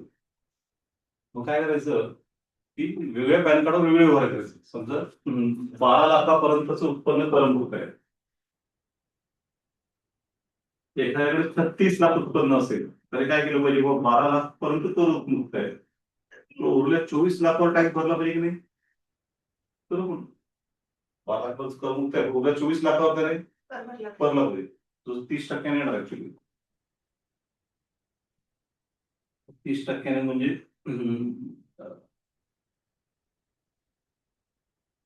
एक 5 लाखापर्यंत येईल. थोडक्यात 5 लाख मिनिमम कर भरला पाहिजे. पण आता हे लोक काय करत होते की समजा तो काय करतो की 36 लाख उत्पन्न आहे ना, मग 3 पॅन कार्ड काढतात. 3 पॅन कार्ड काढतात एका व्यक्तीचे, वेगळे ऍडमिशन वगैरे. तसं आपल्या पूजाकडे पण सर्व आहे, तिथे पण 2 पॅन कार्ड होतो. आणि काय करायचं की एकच पॅन कार्ड चालतं ना, एवढे पॅन कार्ड चालत नव्हते. नाही नाही ते कर्ज होते ना, अरे तेच चर्चा करतोय आपण, हे कर्ज होते. मग कसं काय, तर अच्छा. वेगळे ऍड्रेस द्यायचे, वेगळा फोटो द्यायचा, वेगळं दिसणारा नाव थोडं स्पेलिंग थोडंसं चेंज करून द्यायचं, वेगळी आयडेंटिटी उभी करायची. पूजेकडे तर राहिलं होतं तिने पूर्ण वेगळी आयडेंटिटी उभी केली स्वतःची. तिचे अटेम्प्ट ऑलरेडी संपले होते, ओबीसी म्हणून 9 अटेम्प्ट होते. ती किती अटेम्प्ट आहे तरी 12. आता ओबीसी आहे अटेम्प्ट 9, ते आहे जरी 12 अटेम्प्ट. कसं काय कास्ट चेंज करून सुद्धा नाही ना, ओबीसी मध्ये तुमचं आहेत 9 अटेम्प्ट ना, ते ओबीसी चेंज नाही करता आलं. एससी एसटी असतात पण ते तसं नाही करता आलं. एससी एसटी नाही ना, पण तिथे ओबीसी क्लेम केलंय, त्याकडे ते नव्हतं. तिने काय केलं ना की ते ओबीसी ठेवलं पण स्वतःची आयडेंटिटी पूर्ण चेंज केली. तिचा स्वतःचा फोटो चेंज केला, स्वतःचं नाव थोडं चेंज केलं, स्वतःचा ऍड्रेस चेंज केला पूर्ण. आणि मग पॅन कार्ड बदललं तिने सगळं, सगळी आयडेंटिटीज पण नवीन उभी केली. आणि ती नवीन उभी करून तिने नव्याने अटेंड घेतली. मग म्हणून आता युपीएससी पहिला प्रश्न नाव, त्याच्यात दुसरा प्रश्न काय असतो युपीएससीचा, have you ever change your name. मागच्या वर्षीपासून हे पूजाचं आपल्याला कसे ते मुद्दाम प्रश्न सेकंड प्रश्न ठेवला होता की नावाच्या खाली दुसरा प्रश्न हा, have you ever change your name. जर तुम्ही नो म्हटलं तर सापडलं गेलं. ते तेव्हा नव्हतं असं. त्यामुळे पूजा कशी एक प्रकारे ती म्हणजे की आम्ही ती विचारलं कुठं बट सर 12 वेळा इंटिग्रिटी म्हणजे स्टडी केल्यानंतर तिथे ती स्टडी कोण झालीच नाही. त्याने मल्टिपोलर डिसॅबिलिटी नावाचा हायएस्ट डिसॅबिलिटी असते 5व्या लेवलची, ती स्पर्धाच नसते. त्या लेवलचं एक डिसॅबिलिटी इज इम्पॉसिबल एक गोष्ट ती त्याने क्लेम केली. त्यात फक्त एक्झामला बसायचं होतं, बाकी काय करायचं. कोणत्या एक्झामला? युपीएससीला दिलं. Pre mains drill. Okay. आणि त्यात केडरचं कसं असतं की तुम्ही नाव सांगायचं कुठलं राज्य पाहिजे, ते राज्य तुम्हाला भेटेल. भेटेल. असं कुठलंही राज्य ते राज्य असं प्रकार नाही, नाही. फक्त पेपर द्यायचा आणि थोडे त्यात स्पर्धाच नाहीये. त्यामुळे तिने लिटरली तिसरे काम केले की तिने ती 5व्या लेवलची मल्टिप्युलर डिसॅबिलिटी दाखवली. मल्टिप्युलर म्हणजे काय की सगळे अंग विकलांग आहेत, कुठलंच म्हणजे हात पाय नीट चालत नाही. त्या लेवलचं कोण नसतं, त्या स्पर्धाच नाहीये. असलं तरी कोणतरी म्हणजे त्या लेवलला म्हणजे ती घेणं कसं काय, एक्झाम कशी देणार. त्यामुळे तिने अगदी ते बरोबर सगळं केलं काम करून. आणि त्याप्रमाणे तिने मग ते मिळवलं, आयएस मिळवलं. महाराष्ट्र गड नावात द्यायचं असं मग कुठलं पाहिजे, आयएस महाराष्ट्र गड असं प्रकारे तिने करून दाखवलं सगळं काय करता येतं म्हणजे. पण त्यात मी साऊथ झाली मला. त्या दुसरा प्रश्न हाच की have you ever change your name. त्यात तुम्ही नाही म्हटलं ठीक आहे, पण नंतर सापडलं तुम्ही गेलात. पण मग आता त्यांनी काय लक्षात आलं ना की हे सगळं 3-3 वयाच्या गोष्ट की समजा 36 लाख इन्कम मला काय करायचं मग की 3 पॅन कार्ड काढायचं. आणि ते 36 लाखाचं काय करायचं, 12 किती टॅक्स, झिरो. झिरो. वार्षिक उत्पन्नावर टॅक्सच नाहीये. तर गव्हर्नमेंटचे किती बुडाले, 5 लाख. 5 लाखाला चुना लागला असं म्हणतो त्याला. 5 लाख मोठे त्याने भरला पाहिजे, भरलीच नाही. 3 पॅन कार्ड काय पैशात त्याला छोट्याचं पॅन कार्ड नव्हते. काय पाहिजे तू केलाय असं एकच पॅन कार्ड आहे सगळ्यांना. तसंच नियम आहे. आधारशी लिंक केले त्यांनी. की नियम तर आहेच एक, पण हे लोक 3-3 लाख काढून करतो ते कामं. आधारशी लिंक केल्यावर काय होतं, आधार बायोमेट्रिक आहे. बायोमेट्रिक आहे ना. बायोमेट्रिक. तुम्ही नावं 10 घेऊ शकता पण बायोमेट्रिक हाताच्या रेषा 10 घेऊ शकत नाही. बायोमेट्रिक मध्ये बरोबर कळतं की त्या जरी 3 पॅन कार्ड काढले तर तेच कळणार की तो एकच व्यक्ती आहे. तर त्याला किती पॅन कार्ड मिळणार मग, एकच. 3 नाही, मग एकच घेतलं की बरोबर मग 36 लाख इन्कम आहे. मग 12 लाखापर्यंत एक्झाम आहे. पुढचे 24 लाखावर मात्र 33% कर भरावा लागणारच. मग अशा प्रकारे म्हणजे मग हे सगळं आता एक करून आपण करतो. आणि त्यामुळे मग सरकारचा कर वसुलाचा काय होत चाललंय, वाढतोय कमी होत आहे, वाढतोय. असं नाही की इकॉनॉमी पूर्वीपेक्षा वेगाने चालली आहे, पण पूर्वी कर चुकवणारे खूप जास्त होते, त्याचे वेगळे हजार वाटा होते. पण त्या वाटा आता एक करून बंद करतोय, सरळ होतोय, बंद करत चालू पद्धतशीर वाटा बंद करतोय. मग आपोआप कर भरणं हळू वाढते किंवा कंपल्सरी होत आहे. पण मग आता गॉट इट पॉईंट की डायरेक्ट टॅक्स आणि इनडायरेक्ट टॅक्स दोन्ही भरले पाहिजे की एकच करून चालेल, दोन्ही भरले पाहिजे. दोन्ही भरले पाहिजे लॉजिकली. पण सर इन्कम टॅक्सचा उपयोग आपल्याला कुठे होतो, म्हणजे जर इन्कम टॅक्स भरतो तर तेच तर त्याचा फायदा सांगितलं. कुठे? तू जर गेलीस अर्जेंटिनामध्ये आणि आणि इकडे नाही गेली तर लोकांनी तुझं पासपोर्ट काढून दिला, पैसे काढून दिले. अच्छा. आपली एक पिक्चर होता बघा, ती पाकिस्तान मध्ये जाते, भारतीय एम्बेसी कडून परत येते. अजित पाकिस्तानमध्ये जाते ती, म्हणजे नाही का कोण, लवची परत पिक्चर आहे आपला. हा ती मुलगी एक होतं डिप्लोमॅट म्हणतेस करून. डिप्लोमॅटिक. तसं काय, म्हणजे तेच आपण उदाहरण हा ते उदाहरण आहे की ती येते आणि ते सगळी तिला मदत करतात. थोडीशी दाखवली पण तिला अटक असते बरोबर भारतामध्ये परत. कारण ते भारतीय नागरिक आहे, तिला मदत करणं हे आपलं कर्तव्य आहे, त्याचं कामच ते आहे. पण त्यांना जो पगार मिळतो सगळा तिथे, तो सगळं भारतातला जो टॅक्स गोळा झाला आहे तसंच होतं. सगळी सिस्टम आपल्याला उभी केली. मग अशा प्रकारे म्हणजे आपण जे करतो त्यातनं काही मिळतच आपल्याला. फक्त ते तू म्हणण्याप्रमाणे करप्शन वगैरे होतं तर मग ती नागरिक जबाबदारी पुन्हा की त्या डोळ्यात तेल घालून लक्ष घालणं, त्याच्यावर टीका करणं. पण टॅक्स न भरणं हा उपाय काय, तो उपाय आहे त्याचा बेजबाबदारपणा आहे. किंवा टॅक्स भरत नाहीत म्हणजे ज्यांना एलिजिबल आहे टॅक्स भरत तरी भरत नाहीत, त्यांना टीका करायचा अधिकार राहतो का मग, तर नैतिक दृष्ट्या अधिकार गमावून बसत. आधी विचार तुम्ही टॅक्स भरला का. हा, आणि ते करत पण नाहीत. मग का नाही करत टीका असे लोक, ते लोक फेसबुक वगैरे काय टाकत पडतात तरी काय टाकत नाही. शांत सर त्यांनी टाकले इनके अपने घर शिशे किंवा दुसरीकडे तसं आहे ना. ते जर टीका करायला लागले तर सरकार त्यांना बरोबर पावला करणार. तुम्ही आधी कर भरलाय का, झालं माणूस गप्प. मग त्यावेळी टीका करण्यासाठी सुद्धा म्हणून नैतिक धैर्य लागतं. नैतिक धैर्यासाठी मग तुम्ही सगळे टॅक्स भरले पाहिजे, कायदा पालन केलं पाहिजे, हे चालायचं. पण आपण याची चर्चा करतो की म्हणजे काय होतंय की समजा आपण अमेरिकेतनं एखादं पुस्तक मागवलं भारतात, तर त्याला कस्टम लागते की नाही? नाही. लागते ना. Yes. लागते. पण तेच Amazon वरनं एखादं पुस्तक डाउनलोड केलं, नाही लागत. डाउनलोड आणि वाचलं, तर त्याला सध्या कस्टम लागते का? नाही लागत. नाही. मग हे भारताचं आर्थिक नुकसान आहे की नाही? हो. नुकसान आहे ना कुठं, की एवढं मोठी कस्टम जाते आपली ई कॉमर्स म्हणजे सगळे मोनोपोली कशा बांधल्या आहेत ते चर्चा करतो आपण, की how does Ola, Uber, Amazon आणि एक्स आणि मेटा आणि फेसबुक आणि सगळे जण मोनोपोली करून बसले भारतात अक्षरशः, लिटरली मोनोपोली. त्यांच्याशिवाय आपल्याला काहीच करू शकत नाही आपण. पण ते मोनोपोली बनण्यामागेची कारण आहे, त्याच्यामुळे एक कारण असं आहे की कोणताही डोमेस्टिक प्लेअर त्यांना टाकल नाही करू शकत, विचारही करू शकत नाही की यांच्याविरुद्ध उठव, काय नाही करू शकत, यांच्या विरुद्ध उभं राहता येत नाहीये. कारण त्यांच्या विरुद्ध उभारण्याची थोडीफार विसंत मिळाली पाहिजे, थोडंफार तयारी करायला मिळाली पाहिजे. त्यासाठी काय करावं लागतं, आधी आयात कराची भिंत उभं राहते काही काळ, प्रोटेक्शन वॉल. इथे प्रोडक्शन दिलं की तेवढ्या वेळावर मग इथे थोडा हालचाल करून काहीतरी बनवता येतं आणि मग थोडे बनले की मग ते वरती येऊन मग ते कॉल काढायची, मग आपोआप कॉम्पिट करून तो उद्योग वाढतो आणि मोठा होतो वगैरे. पण तशी प्रोडक्शन वॉल आपल्या या उद्योगाला मिळाली का? मिळालीच नाहीये. कारण हे 98 सालापासूनच काय आहे, सगळं फ्री आहे, ठीक आहे. खरंच नाही कुठं. तेव्हा असं ठरवलं की हा, आणि आता 2026 झालं. हा, तर आता हे तरी येत आहे 26 ते 28 साठी हे आहे समजा कॉम्प्युटर्स ते तयार आहेत लावायला. आणि उलट विकसित देशांचं काय म्हणणं पडलं कॅमेरून मध्ये, त्या यंदोबेच्या परिषदेत, की ते परमनंट करून टाका. हे ई कॉमर्सचा दिलेलं कन्सेशन आहे ते परमनंट करून टाका. का? कारण त्यांच्याकडे काय आहेत ऑलरेडी प्रोडक्ट्स, Products. आणि आपण कोण आहोत? कस्टमर. नाही का, त्यांच्याकडे प्रोडक्ट आहेत पण त्याच्याकडे कस्टमर प्रोडक्ट नाही आहेत. आपल्याकडे उलट आहे, आपल्याकडे कस्टमर पण इंडियामध्ये कस्टमर जास्त आहे. पर्सेंट 140 करोड. युएसची लोकसंख्या समजा 40 करोड आहे, आपल्याकडे 100 करोड. 2.5 Extra. इकडे. हम्म? 2.5 आहे. हं.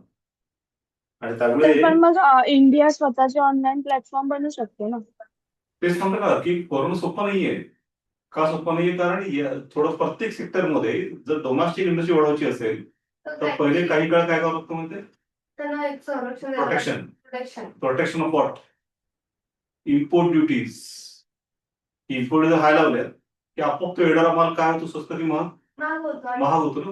महाग मग तो झाल्यावर महाग झाल्यावर आपोआप लोक कुठे मिळतात? इंडियन इंडियन सप्लायर जो आहे, तिचा तुझा फोन होतो जो कसा आहे, मग इंडियन सप्लायरला वाढी मिळायला लागते, मग तो हळूहळू डेव्हलप करत करत एक वर्ष लेवलला आला स्पर्धात करायच्या, मग त्या लेवलला आल्यावर मग इम्पोर्ट कमी करतोय परत, मग स्पर्धा करून तू वरती जातो. पण या सेक्टरमध्ये हे संधीच मिळालेली नाही आणि त्यामुळे सगळ्यांची मोनोपोली तयार झाली. मग शेवटी ओला उबेर विरुद्ध काय काढलं सरकारने आता? भारत टॅक्सी नावाची काढली आहे. गव्हर्नमेंट ऑफ इंडियाने अमूलच्या बरोबर हे करून काढली. पण आता भारत टॅक्सी कोऑपरेटिव्ह युनिट आहे. कोऑपरेटिव्ह पण चर्चा केली की कोऑपरेटिव्ह चांगलं असलं तरी कोऑपरेटिव्ह लिमिट पुढे वाढत नाही. का नाही वाढत? भारत टॅक्सी कोऑपरेटिव्ह आहे. कोऑपरेटिव्ह म्हणजे not for profit, only service to the members. काय तत्वता काय वाईट नाहीये, फक्त काय प्रॉब्लेम असतो त्याच्यामध्ये? तर जर लोकांना फायदा झाला नाही तर ती प्रॉफिट मध्ये होतच नाही. आता ती मोठी होऊ शकते का खूप मोठी? नाही होत. नाही. आणि बाकी अबुल कोऑपरेटिव्ह मोठं झालंय खरं आहे, पण हे गुजराती लोकांचं कोऑपरेटिव्ह आहे. त्यामुळे ते अबुल आहे. ते काय करतात, समजा ते तत्वता प्रॉफिट कमवत नाही कमवतात, फक्त ते काय करतात, ते प्रॉफिट वाटण्याऐवजी लगेच गुंतवतात आणि अजून मोठं करतात. त्यामुळे अबुल फटाफट प्लांट टाकतं ठिकाणी. युपीत त्यांचा मोठा प्लांट आहे, महाराष्ट्रामध्ये त्यांचा वसईला प्रचंड मोठा प्लांट आहे. मग असं ठिकठिकाणी एक एक राज्यात एवढा प्लांट टाकून अख्खं राज्य कॅप्चर करतात. अशा प्रकारे अमूल बरोबर आहे कोऑपरेटिव्ह, पण त्यांची वागणूक एखाद्या खासगी कंपनीसारखी आहे, कोऑपरेटिव्ह सारखी खासगी सारखं त्यांचं हे आक्रमक हे सगळं. पर्स आहे ते सदस्यांना प्रॉफिट वाटत नाही, पण ते प्रॉफिट कमवतात की नाही, फक्त ते लगेच गुंतवणूक करतात. ते असं नाही तर आता करत. तर त्यांची प्रॉडक्ट्स पण हे FSSAI ने खराब दिले ना सर, अमूलचे. त्यांच्यावर हे लागलं सर, बॅन लागलं होतं मध्ये, त्यांचे प्रॉडक्ट्स वगैरे मध्ये थोडंफार कधी कधी विरोध असतं, पण ओव्हरऑल अमूलचं ब्रँड मोठं आहे. अमूलने बऱ्यापैकी आपलं हे ठेवलंय. त्यांच्याकडे काम करणारे लोक पण मोठ्या एमएनसी मध्ये लोक ते घेतात मोठ्या पगारावर. म्हणजे अमूल एक प्रकारचं मोठं मल्टीनॅशनल हाऊस आहे एक प्रकारे. तर ते बरोबर कोऑपरेटिव्ह वाटलं तर ते एक्सेप्शनल कोऑपरेटिव्ह आहे की जे एकदम जोरात चाललंय की हळू चाललंय? जोरात चाललंय. पण बाकी ते सोडलं तर बाकी कोऑपरेटिव्ह म्हटलं तर तुला एकदम डल वातावरण, उत्साह नाही. हा, कुठे इकडे कोऑपरेटिव्ह प्रॉफिट नसतो ना, तर त्या प्रॉफिट नसेल तर इकडे भेटलं तर मग काम करत नाही म्हणत की आम्ही इथे बोटीने होणार काय करू काम करू. त्यामुळे भारत टॅक्सी काढली आहे पण असं दाखवायला ती काय फार मोठी होईल काय फार मोठं करून क्रांती करता वाटत नाही. खासगी भारतीय उतरले याच्यामध्ये कंपन्या तर मोठी क्रांती करतील. पण खासगी भारतीय कंपन्यांना काय गरज आहे प्रोटेक्शन देण्याची. प्रोटेक्शन कसलं इम्पोर्ट ड्युटी. पण इम्पोर्ट ड्युटीचं प्रोटेक्शन दिलं नाहीये. डब्ल्यूटीच्या नियमानुसार 98 पासून हे सगळं फ्री आहे. त्यात दोन्ही लॉस होतोय बघितला. काय दोन्ही लॉस होत आहे. एक तर गव्हर्नमेंटचा रेव्हेन्यू बुडतोय नाही का. एवढं इन्कम टॅक्स हे कस्टम मिळाली असती तर तेवढा आपला फायदा नसता ना. तेवढ्या प्रमाणात आपण काय सुद्धा दिलं असतं नागरिकांना. आणि सेकंड डोमेस्टिक इंडस्ट्री उभी राहत नाही नाही ना त्या सेक्टरमध्ये ई कॉमर्समध्ये. हे सगळ्या लोकांची मोनोपोली बनून बसली आहे. आणि या सगळ्यातनं त्यांचं डॉमिनन्स आपल्याला तयार होत आहे. Dominance issue is called digital colonization. We are entering in to the phase of a digital.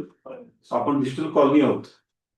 की रोज सकाळी उठल्यावर लोक काय करतात पहिली गोष्ट व्हॉट्सअप चेक करतात.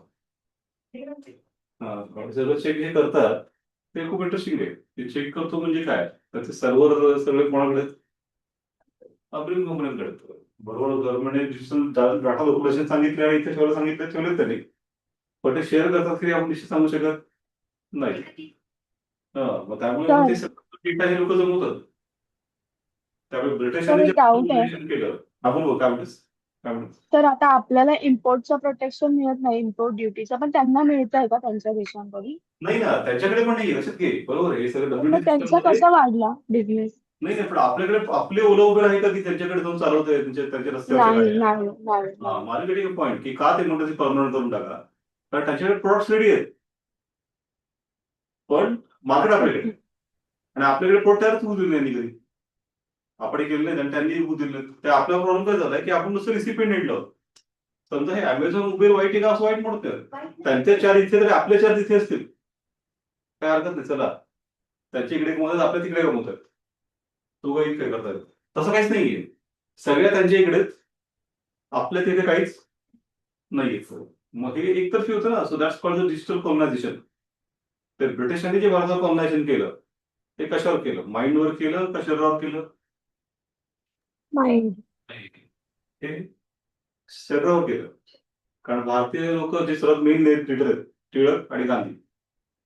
सर्वात इन्स्पिरेशन त्याच्यावर घेतलं त्यांनी कुठल्या पुस्तकातनं अमेझॉन वरून मागून त्यांनी घेतलं का कुठल्या पुस्तकात इन्स्पिरेशन पाश्चिमात्य. नाही. Main leader they are highest inspired by which book.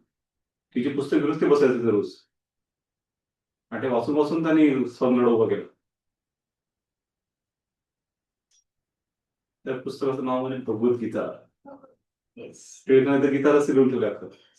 गांधींचं सर्वात आवडतं पुस्तक म्हणजे गीताचं. मग आता इंटरेस्टिंग म्हणत ना याचा अर्थ ब्रिटिशांनी राज्य कशावर केलं. शरीरावर केलं. मनावर करता आलं. हे दोघे शिकलेले होते का टिळक आणि गांधी. पाश्चिमात्य जे शिकले होते टिळक लॉयर होते गांधी लॉयर होते बॅरिस्टर होते. गांधी शिक्षणात भेटून नाही झालं. मग बाह्यता तरी थोडंफार घेतलं सवयी वगैरे. पण बाकी त्यांचं मन भारतीत राहिलं का ब्रिटिश बनलं भारतीय पूर्ण भारतीय राहिलं. आणि त्यातनंच त्याने मोठा राडा उभा केला. मग थोडक्यात असं म्हणतात की ब्रिटिशांनी कुठलं कुठलं सगळं खरं असलं तर हेही खरं की ब्रिटिशांनी राज्य हे आपलं शरीरावर केलं की मनात शरीरावर केलं. मनावर त्यांना करता आलं नाही. त्याचा प्रयत्न होता. मॅकॉलेचं म्हणणं होतं करू ते काही जमलं मात्र नाही. आता आपण रोज सकाळी उठलं काय होतं आपला तर मनावर चालेल. आता हा जास्त जो करेक्ट प्रकार आहे इथे शरीराचं परवडं एक वेळ त्यात बरोबर तर शरीरावर नाहीये. आता आपण ते स्वतंत्र देश आहोत की नाही. स्वतंत्र आहोत रिपब्लिक आहोत हे आहोत ते आहोत आहे ना. टेक्निकली तर आपण आहोत ना. टेक्निकली सर ते स्वतंत्र आहे. पण आता माइंड जे आहे आपलं ते एक प्रकारे सगळे पाश्चिमात्य लोकांनी एक प्रकारे कॅप्चर केलं. मग त्यामुळे ते चर्चा अशी की ते धोकादायक होतं ब्रिटिशांचं कॉलनायझेशन. हे धोकादायक आहे. डिजिटल कॉलनायझेशन आता हे धोकादायक ते फक्त शरीरावर होतं. हे मनावर आहे. ते नुसतं बाह्य एक्सप्लॉरेशन होतं. आता हे एकदम म्हणजे आतून प्रकार आहे. आणि मग सगळ्यांना काय होतं बघ की मग हा डिजिटल कॉलनी म्हणायचा धोका आपला आता वाटतं की becoming actually digital colony of develop countries.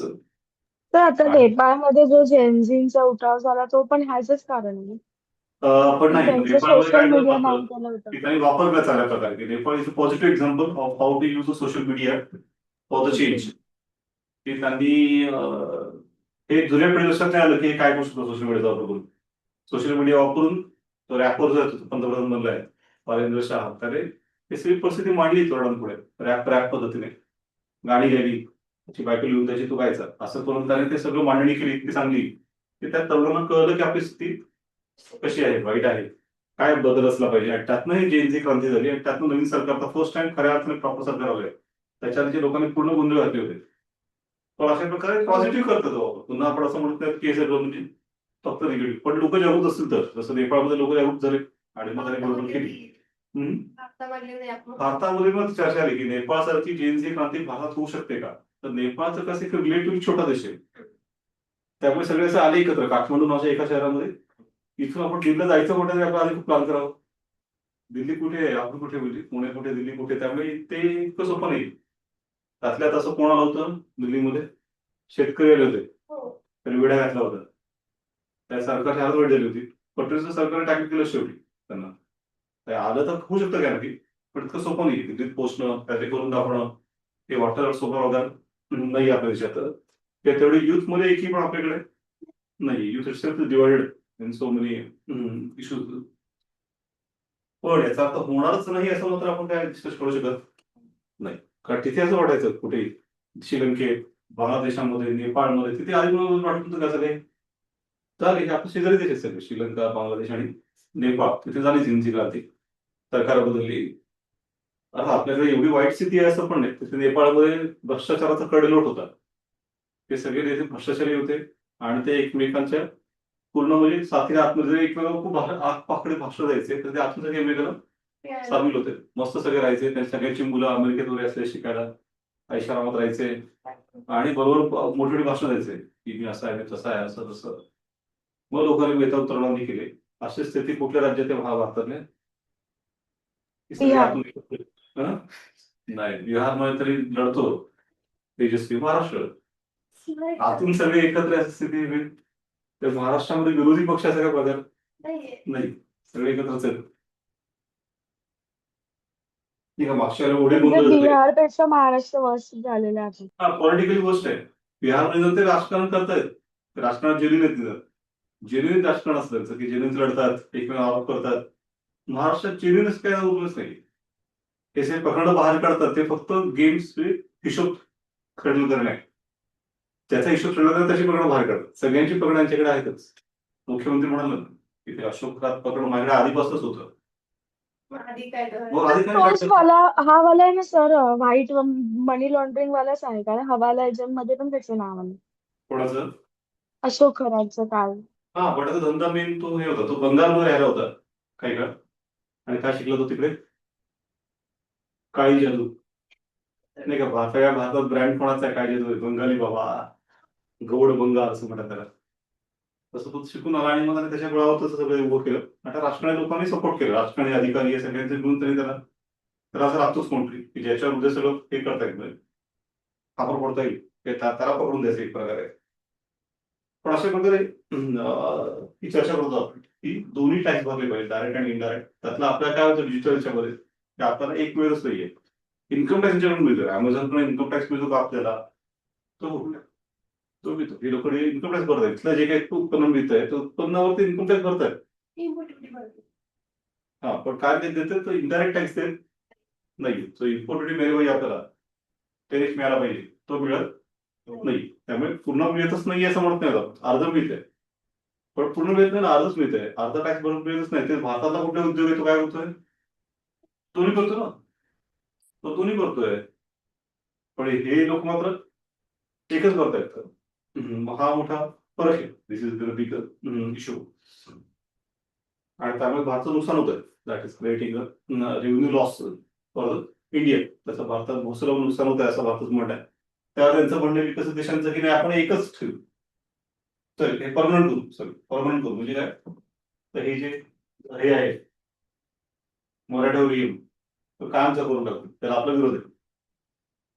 पुढचा मुद्दा म्हणजे युनिलॅटरलिझम वर्सेस मल्टीलॅटरल अग्रीमेंट. बघितलं की काय ठराविक देश एकत्र येऊन हल्ली करार करत आहेत. मग तो एक मोठा प्रॉब्लेम आहे. So instead of undermine the consensus-based decision-making process, तर WTOची आदर्श व्यवस्था कुठली होती की आधी अजूनही, की बाबा कुठलाही निर्णय हा सर्व मताने करायचा, की सगळ्यांनी एकत्र येऊन निर्णय करायचा. पण हल्ली तसं होत नाही, कॉन्सेन्सस बेस्ड सिस्टम मागे पडत चालली आहे. सर्व मत नाही घेतली आणि काही ठराविक देश म्हणतात की आम्ही म्हणतो तसं झालं पाहिजे. एकीकरण वाढलाय. पुढचा काय इश्यू आहे तर agriculture and food security issue आहे. India's founded permanent solution to the public stock holding. Currently, India's food subsidy program, like MSP, is a vulnerable to legal challenges if they exceed certain limits. India insists that the food security is for its million is non-negotiable. हा दुसरा issue आहे की जेव्हा भारताने 2013 साली कुठला ambitious कायदा केला, which is one of the most ambitious act after independence of India.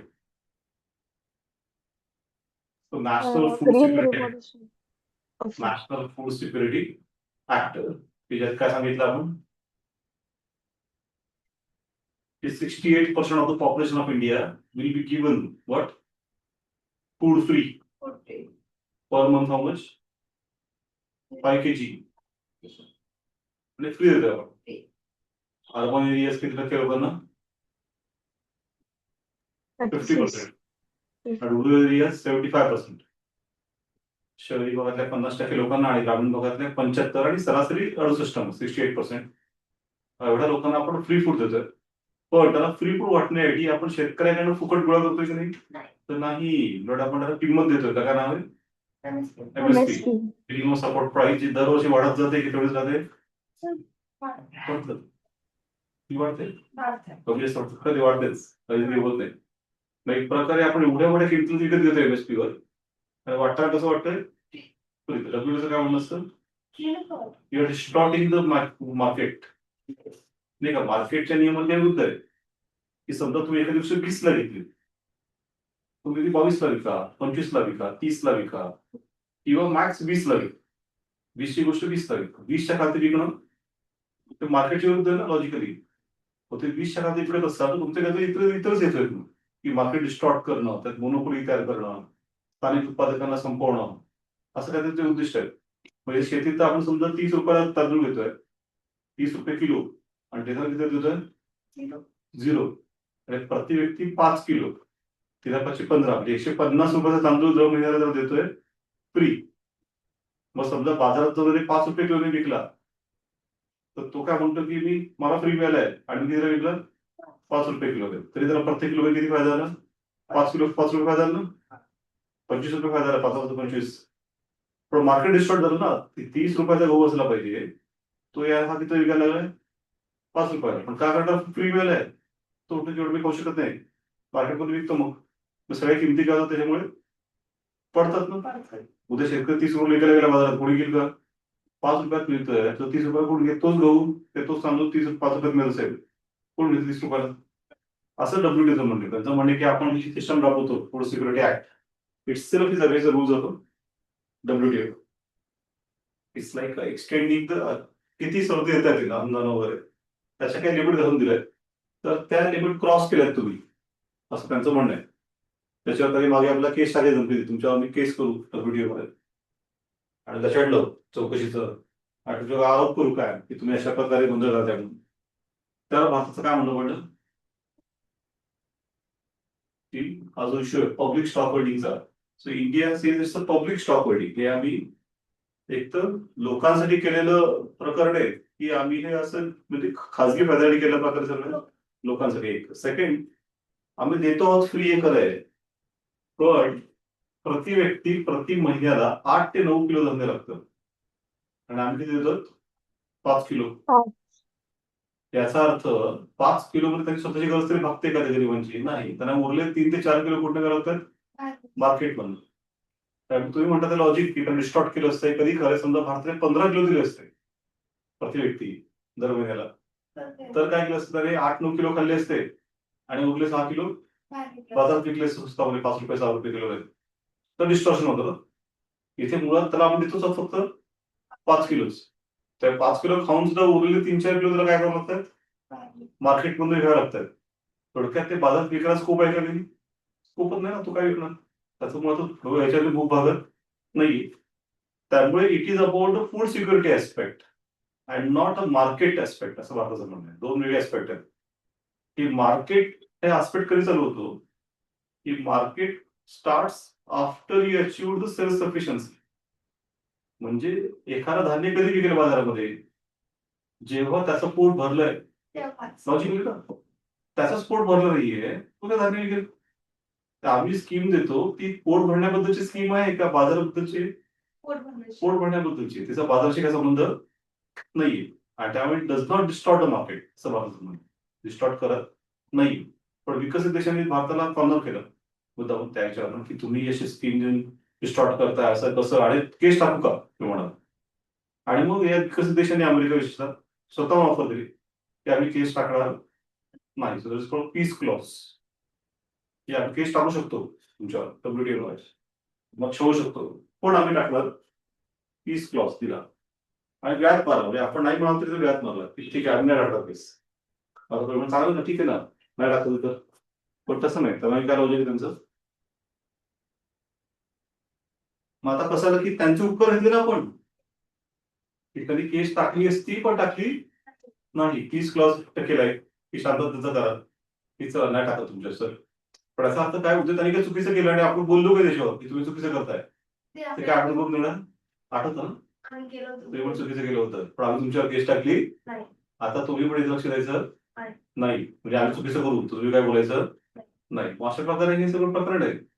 मग हे भारत म्हणते की तुम्ही मुद्दाम तयार करून केलं सगळं, आणि मुद्दाम मग लॉक करून त्याच्यामध्ये काय करताय. त्या भारताचं म्हणणं आहे की तुम्ही याच्यावर परमनंट सोल्युशन करा. आणि what is the permanent solution the issue,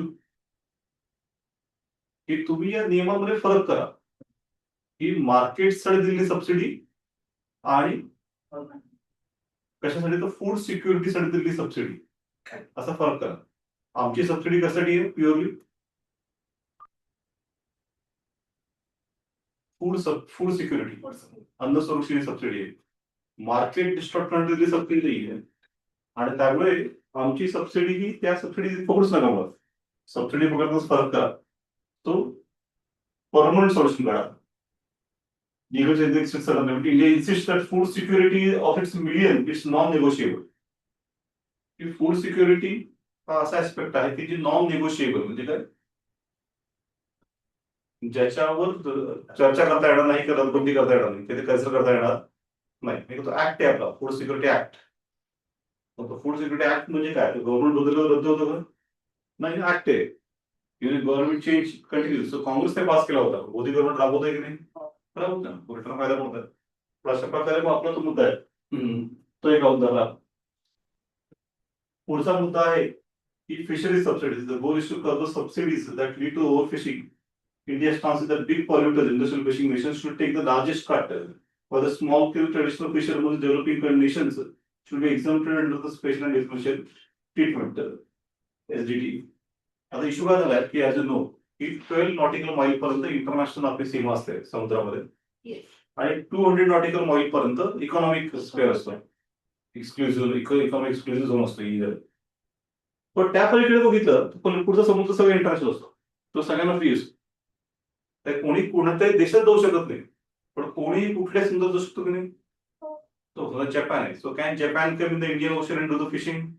हो. तो But when नाही, या दोघांच्या पलीकडे, पण दोघांच्या पलीकडे पुढे समुद्र आहे ना, 12 आणि 200च्या पलीकडे. 200च्या पलीकडे येऊ शकतो. हो, 200च्या पलीकडे मोठा समुद्र आहे, खूप मोठे महासागर आहे. मग थोडक्यात ते जपान चेंज करू शकतो का, कोणी कुठल्या समुद्रात जाऊन मोठ्या. मग आता या विकसित देशांचं काय असतं की प्रचंड मोठ्या बोटी असतात, which are subsidize by the government. म्हणजे मोठे इन्स्ट्रुमेंट असतात, ते खूप मोठे मोठे शेप, शार्कना मारतात, डॉल्फिनना मारतात, मोठे मोठे मासे पकडत राहील आणि मोठ्या प्रमाणावर ते फिशिंग करतात. त्याच्यामुळे काय होतं की जी बायोडायव्हर्सिटी आहे समुद्रातली संपत चाललेली आहे. अनेक प्रकारचे मासे अडचणीत आले येतात आणि खूप मोठ्या प्रमाणात सगळं त्यांचं काम चालतं. आणि त्यामुळे हा मोठा इश्यू झालाय. त्यामुळे विविध प्रकारच्या कारणांमुळे असं ठरतंय की ही सगळी बंद केली पाहिजे. अशा मोठ्या फिशर कंपन्यांना प्रोत्साहन देता कामा नाही. पण भारताचं काय म्हणणं आहे की ते बरोबर ते बंधन दिलं नाही पाहिजे, पण आमच्याकडे उलट होत आहे.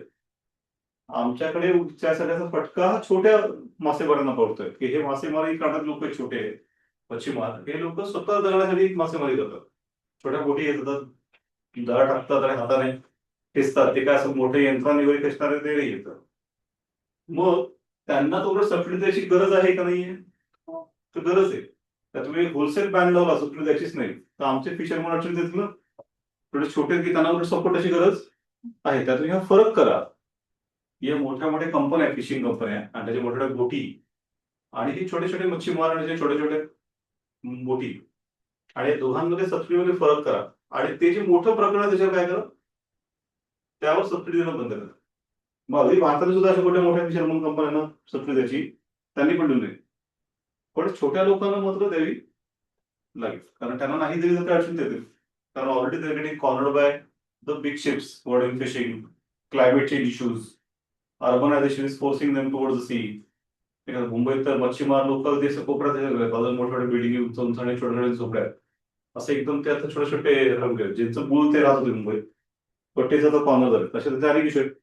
तर मग भारत असं वाटतं की हा फरक केला पाहिजे, जो हे करायला तयार सध्या नाही WTO वर, त्याच्यावर वाद आहे.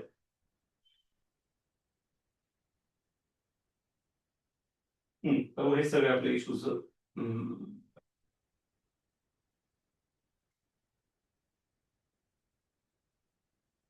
ई कॉमर्स एक मेन इश्यू आहे, युनिलॅटरल वर्सेस मल्टीलॅटरलचा इश्यू आहे, बरोबर, ऍग्रिकल्चर फूड सबसिडीचा इश्यू आहे.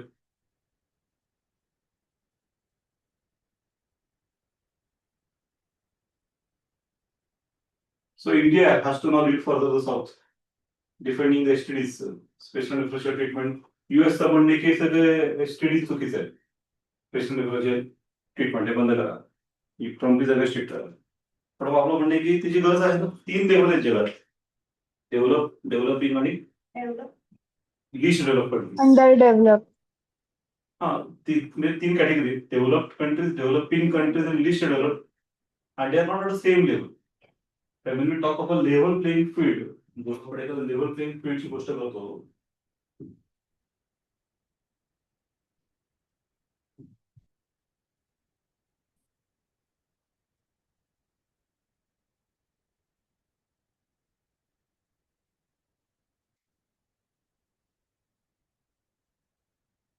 लेवल प्लेइंग फील्ड म्हणजे काय, समान सगळ्यांना हे दिलं पाहिजे. ग्राउंड नाही, फुटबॉलची मॅच खेळायची, ग्राउंड कसं पाहिजे, समान पाहिजे. पण असं समान आहे का मुळात, तर उत्तर आहे की समान नाहीये. It is not at the same level.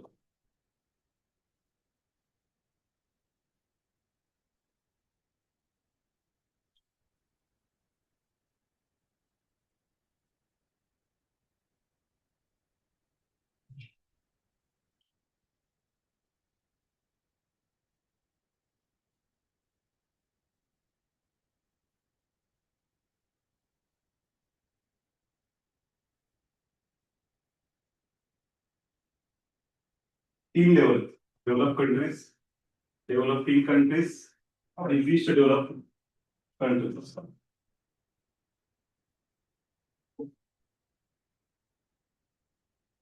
हे फुटबॉलची मॅच झाली 3 संघांमध्ये, पण या 3 संघांची जमीन आहे ती एकाच स्तरावर नाही, 3 लेवल आहेत, डेव्हलपिंग आणि लिस्ट डेव्हलप कंट्रीज. आणि तुम्ही जर सांगताय की सगळ्या मॅच खेळा, मॅच खेळा म्हणजे काय, डेव्हलपची टीम इकडे आहे आणि डेव्हलपिंग इकडे, आणि त्यांचं इथे गोलपोस्ट इथे आहे, त्यामुळे डेव्हलपरने कधी लात मारली तर बॉल इकडे पडणार की नाही, सहज पडणार ना, वर्ग खाली पडणार, लात मारली तर गोल होणारच.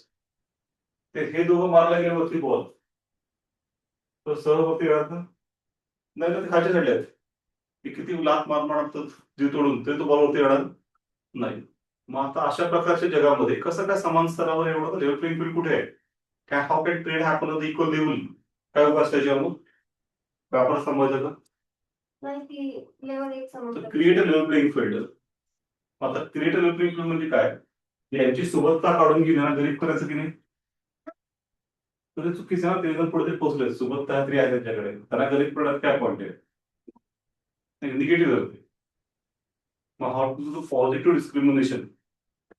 तर आपलं सी सॉस नाही का, तर ते जे मागे आहेत, मागे आहेत त्यांना पुढे घेणार,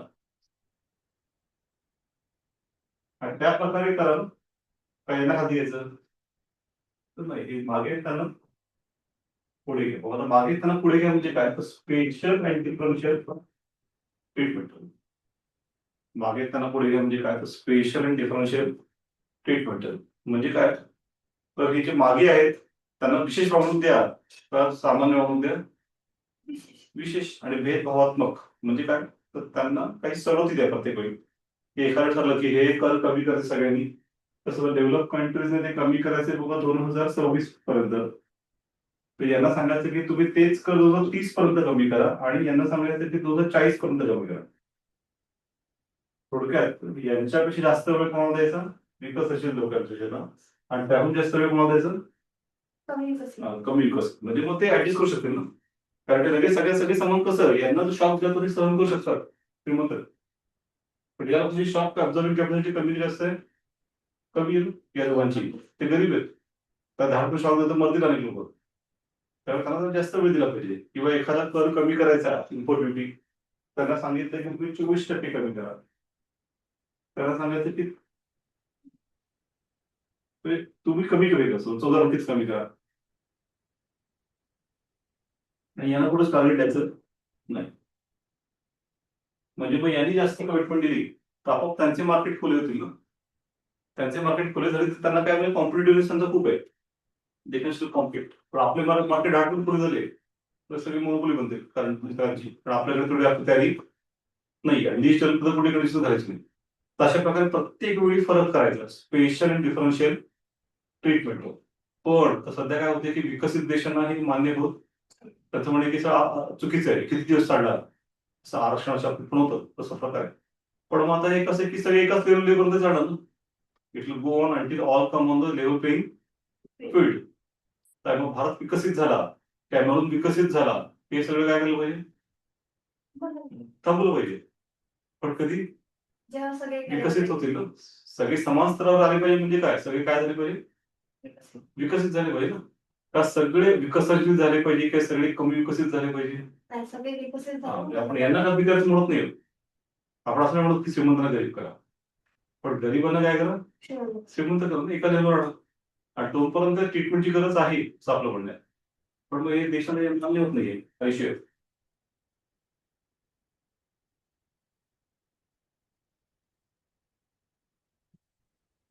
ठीक, अशा प्रकारे बघितलं की WTO मीटिंग मध्ये काय काय चर्चा झाल्या.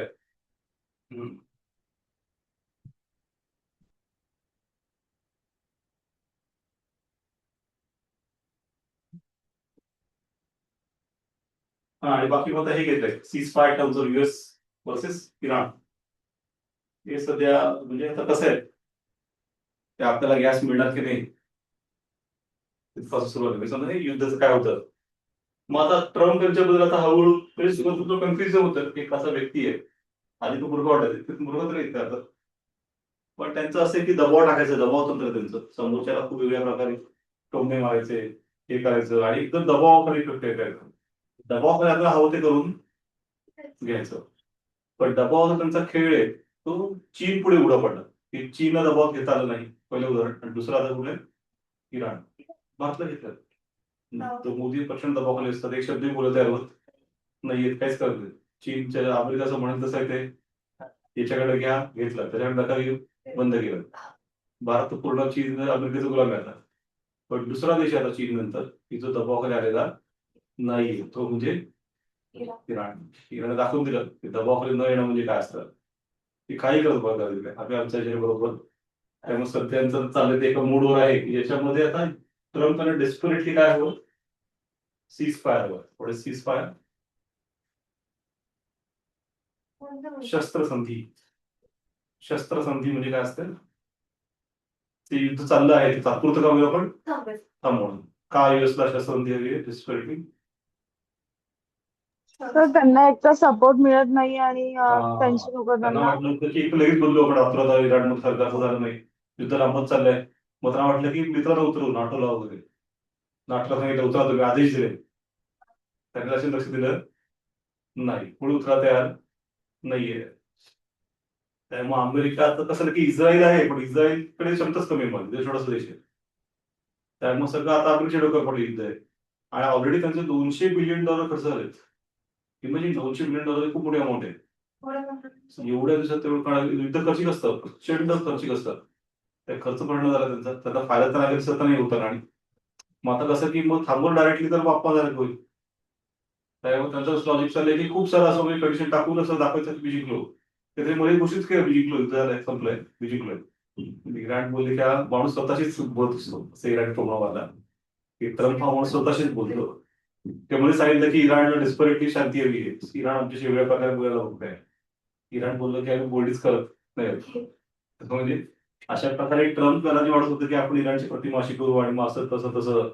त्यांना काहीच होत नाही. इराण इतकं पक्क आहे की तर ठरवून टाकले किती वर्ष तरी चालतील युद्ध थांबवायचं.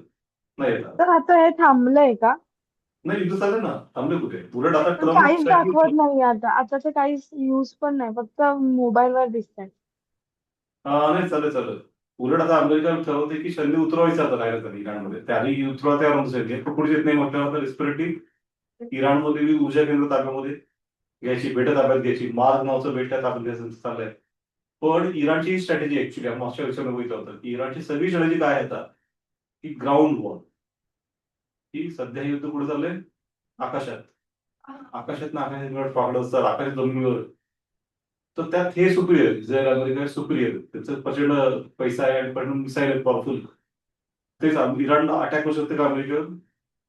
काय करू शकत? तर 4,000 किलोमीटरची रेंज आहे. पण युएस इज बियॉन्ड 4,000 किलो, जास्त आहे. तर ते इस्रायल करू शकतात, पण अमेरिका करू शकत नाही. मग हे दुःख आहे म्हणतात की शत्रू आपण अटॅक करतोय, पण आपण त्याची अटॅक एकही अटॅक करू शकत काय पाहिजे? इराण इराण चिडलंय की एक वेळ मार खाणं ठीक आहे, मार 2 मार पण दिला तर खूप बरं वाटतं की ठीक आहे, आपण मार खाला पण मार दिले पण त्यानं. पण होते की इराण अमेरिकेपर्यंत एकही मिसाईल पोहोचू शकत काय उपाय? ग्राउंड वॉर कुठल्याही तर पण ते पद्धतीमध्ये. लोक येतील का ग्राउंडवर, की हे लोक येस, जाणार अमेरिका त्यांच्या उतरणार. देशात? अमेरिकेने आता हे झाले ना एकदम म्हणजे की ट्रम्पचा असा की क्रेडिबिलिटी तर पडायला लागली. तो काही म्हणून हे आतापर्यंत लोक सिरियस निघत होते काय पडते कसे का होईल. आता जर इराणच्या बाबतीत त्याला काही करता नाही आलं तर तरी पूर्ण सिरियसनेस, पूर्ण क्रेडिबिलिटी, पूर्ण संपूर्ण विश्वासार्थ संपणार. त्याचा तो आता पेटला म्हणजे. आणि त्यामुळे मग त्याने तयारी केली की मोठं सैन्य इराणमध्ये उतरवायचं. आणि हा इराणचा विजय असेल की पराजय असेल, मोठा मोठा विजय असणार. या दिवसासाठी ते करतात ना सगळे. काय? Ground war. ही अमेरिका कुठल्या इथं उतरली पाहिजे?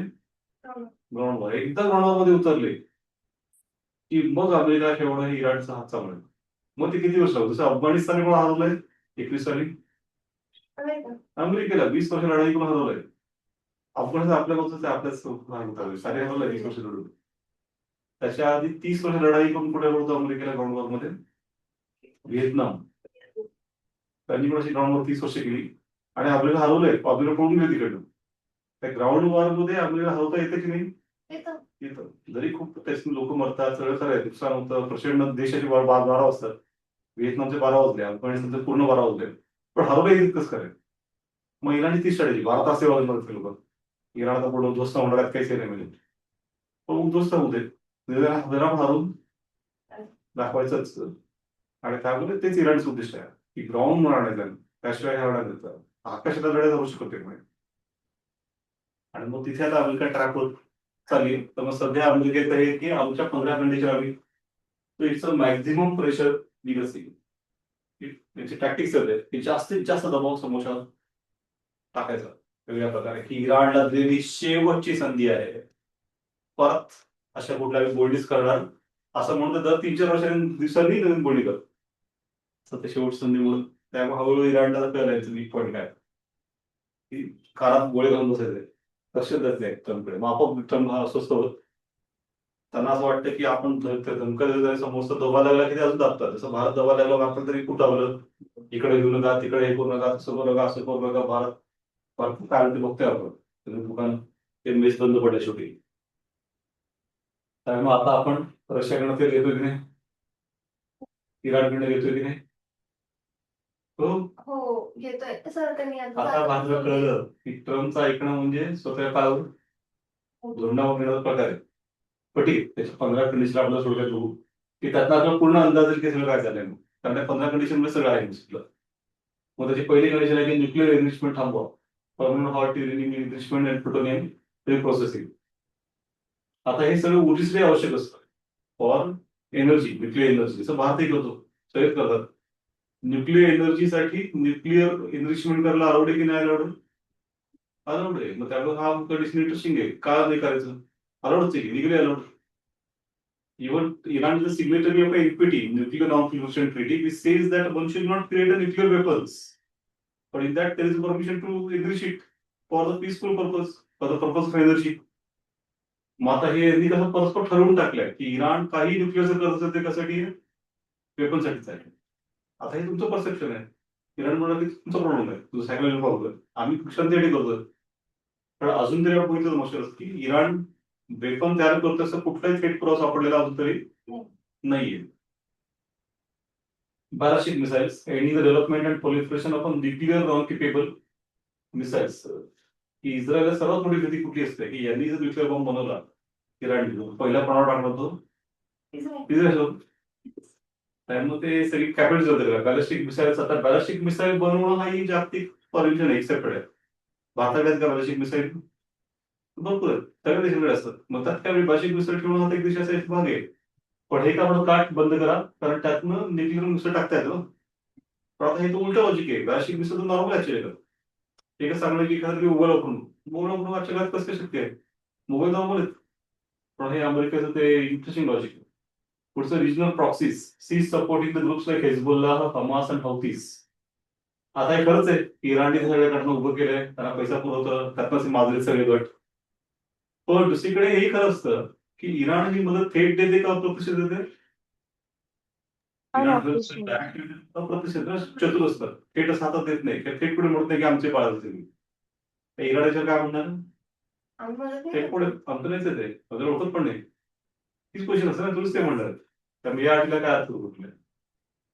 Syrian withdrawal, full withdrawal from all Iranian commanded forces from the entirety of Syria. सिरियामध्ये आता अमेरिकेने सपोर्ट केला एक सत्तर आला अगदी दहशतवादीच आहे, पण त्यातल्या आणि जो इराणचा सपोर्ट होता आधीचा त्याला हलवलंय लोकांनी, आता रशियात पळून गेलाय. पण तरीही इराणचा सगळं सिरियाचा सगळा भाग अजूनही त्या अमेरिकन सपोर्टेड गव्हर्नमेंटला जिंकलेला नाहीये. पण त्यातून डेस्परेट की तो अख्खा सिरिया आमच्या ताब्यात झाला. सिरिया शेजारीच आहे इराणच्या, मग तिथून माघार घ्या त्यांचं म्हणणं आहे. तिसरं Iraq sovereignty, any interference of Iraq domestic political and military affair. की जगातला पूर्ण शिया देश एकच आहे इराण, पण त्या खरोखर असे काही देश आहेत जिथे शिया मेजॉरिटी. कुठल्यामध्ये? इराक. इराकमध्ये 60% लोक शिया आहेत. अझरबैजानमध्ये मेजॉरिटी आहेत, बहारीनमध्ये मेजॉरिटी आहेत. असं चारच आहेत, इराण, इराक, बहारीन आणि अझरबैजान. आणि बाकीचे सगळे 36 मुस्लिम देश आहेत तिथे कोणाची मेजॉरिटी? सुन्नी. पण हे चारपैकी एकीकडेच खऱ्या अर्थाने शियांचं राज्य आहे, ते म्हणजे इराण. इराण हे फादरलँड आहे शियांचं. पण मग 2003 ला अमेरिकेने काय केलं की इराकमध्ये सद्दामचं गव्हर्नमेंट उलथून लावलं अटॅक करून. सद्दाम सुन्नी आणि इराकमध्ये सुन्नीचं राज्य असतं पारंपरिक. आणि काय केलं की स्वतःच राज्य आहे त्या स्वतःचे पॉकेट उभारण्याचा प्रयत्न केला. प्रत्यक्षात काय झालं की ते लोक रिजिस्ट करायला लागले, विरोध करायला लागले. मग तेव्हा अमेरिकेने काय केलं की येथे भांडण लावून दिली की आणि सुन्नी, आणि सुन्नीनं हे केलं शियांचं त्यावेळेला की तुम्हाला सत्य आणलं. आणि त्यातनं शिया सुन्नी सिव्हिल वॉर झालं मोठं इराकमध्ये. ते खूप वाईट झालं, इराकची अख्ख्या वाट लागली. पण मग शिया सुन्नी सिव्हिल वॉर झाल्यावर त्यात इराण पण उतरलं. का? शेजारचा देश 60% लोक शिया सुन्नी अटॅक करत होते. मग इराणने शियांना मदत केली. आणि तेव्हापासून काय झालं इंटरेस्टिंगली की इराणवर अप्रत्यक्षरित्या कोणाचं डॉमिनन्स इराकवर माहिती आता? हा, इराणचं शेजारचंच आहे. आणि त्यांचा प्रत्यक्ष सध्या एक गव्हर्नमेंट आहे, त्या गव्हर्नमेंटचा जो प्रेसिडेंट आहे तो शिया आहे, प्राईम मिनिस्टर सुन्नी आहे. असं त्यांनी केलं सगळं ऍडजस्ट इराकमध्ये, सगळ्याचं मिळून आहे. पण त्या गव्हर्नमेंटवर सावली कोणाची आज? इराणची आहे. इराणचं पॉकेट असणार काय? मग अमेरिकेला खूप राग आलाय की इराक जिंकला कोणी? अमेरिकेने. तरी खर्च कोणी केला? सद्दामला हरवलं कोणी? मारलं कोणी? अमेरिकेने. फायदा कोणी घेतला? इराणने. इराणची कॉलनी कोणी आज एक प्रकारे? इराक. इराक बहुजन देश इराक, एक प्रकारची कॉलनी आहे इराणची. त्याचं पूर्ण तिकडे प्रोसेस आहे आज, त्याचं सगळं ते बघतात आज. एकेकाळी हे इराक आणि इराणमध्ये युद्ध झालं होतं 1980 ते 88, 8 वर्ष. आणि इराकला प्रोत्साहन अमेरिकन दिलं होतं तिथे अटॅक करा वगैरे. पण आता एक प्रकारे इराकच कॉलनी बनली इराणची. आणि विशेष म्हणजे त्यावेळी जी काही मेहनत करावं लागते होमवर्क ते सगळं कोणी करून दिलं होतं? अमेरिकन. मग ते आपल्याला फार लागलंय की मेहनत करे मुलगा और अंडा खाए फकीर, अशी म्हण आहे. तसं अमेरिकेनं घेतली आणि इराकचा ताबा कोणी घेतलाय? इराणने घेतलाय. मग आता 15 पैकी एक मागे काय बाहेर पडा, इराकमधून पूर्णपणे बाहेर पडा. तिथे अजिबात बौद्ध खोले पडायचं नाही, तिथलं काहीच हे करायचं नाही त्याचं म्हणणं आहे. Question release. Immediately the fall US and allied dual nationals situated in Iraq. युद्ध सुरू झाल्यावर काय केलं की इराणमध्ये जे कोणी अमेरिकन लोक होते काही त्यांना अटक करून ठेवलं, त्या सगळ्यांना सोडा. Cyber warfare halting state sponsored cyber attacks against the US and its partners. तर इराण जरी किती आपल्याला धार्मिक आणि बॅकवर्ड वाटला तरी ते काही बाबतीत चांगलं टेक्नॉलॉजीमध्ये ते सायबर अटॅक करतात आणि US त्यांचा नंबर 1 टार्गेट आहे. मग थांबवा अटॅक. आता इथे पुन्हा ते मला सारखंच आहे की इराण काय म्हणणार असा कुठला अटॅक होईल करत नाही. हे लोक थोडीच काय ऑफिशियली करतात, ऑफिशियल अटॅक करत असतो. त्यामुळे मग ते मांदे म्हणून व्हायचे झालंच. Freedom of navigation guarantee the safe passage in the strait of Hormuz and the Persian gulf. Hormuz मध्ये एका हॉर्मुझ बंद पडल्यामुळे जगभर संशय निर्माण झाले. जपान, साऊथ कोरिया आणि समोर सगळे तिकडेच जाईल बीजेमध्ये. ते सगळे देश वैतागले अमेरिकेच्या, त्या अमेरिकेचे जगभर हे होते खूप. तर त्याच्यावर मग आता फ्रीडम ऑफ नेव्हिगेशन ओपन करा. IAE access, providing unconditional anytime, anywhere access to all sites for international inspectors. IAE is the International Atomic Energy Agency, Vienna मुख्यालय, and they are the one who control the atomic facilities world over. They send their team who check the facilities and give the report. मग आता IAEA कोणाला लागू आहे? जे NPT सदस्य आहेत, nuclear कॉन्फिडन्शियलिटी इराणीचे member. त्यामुळे मेंबर असल्यामुळे IAEA लोक येतात आणि वेगवेगळ्या फॅसिलिटी बघतात. पण आता काय होतं, मग IAEA त्यांना जे फॅसिलिटी दाखवलं ते बघतं, त्या रिपोर्ट देतात. तिथं काय नाही तसं. पण अमेरिकेत काय म्हणणं असतं की त्या फॅसिलिटी पलीकडे डोंगरात कुठली तुम्ही फॅसिलिटी तयार केली आहे ठिकठिकाणी त्या तुम्ही दाखवत नाही. मग त्यामुळे IAEA रिपोर्ट असं निगेटिव्ह येतात, त्याच्याकडे काहीच नाही. अमेरिकेचं म्हणणं की तुम्ही करता पण सगळ्या फॅक्ट तुम्ही ओपन केलेल्या नाही, मग तुम्ही ते ओपन करा. तर त्याच्यात इराण तुला काय म्हणणार, अशा कुठल्या वेगळ्या आमच्याकडे साईटच नाही आहेत तयार करायचे, जे दाखवतो त्याच आमच्याकडे साईट आहेत. मग असं त्यांनी तो इश्यू येतो बरोबर. Threat to Israel, Indian public and military threat to destroy the state of Israel. अमेरिकेचं खास स्टार्टअप आहे, त्याला हात लावायचं, त्या वाकड्यांना वगैरे बघायचं नाही. Afghan intervention, stopping support from militant group in Afghanistan. आता सध्या बघितलं असेल तर पाकिस्तान अफगाणिस्तान वॉर चाललाय.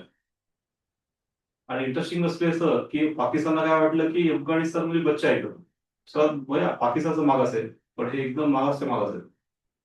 पण अफगाणिस्तानने ड्रोन अटॅक केले पाकिस्तानवर.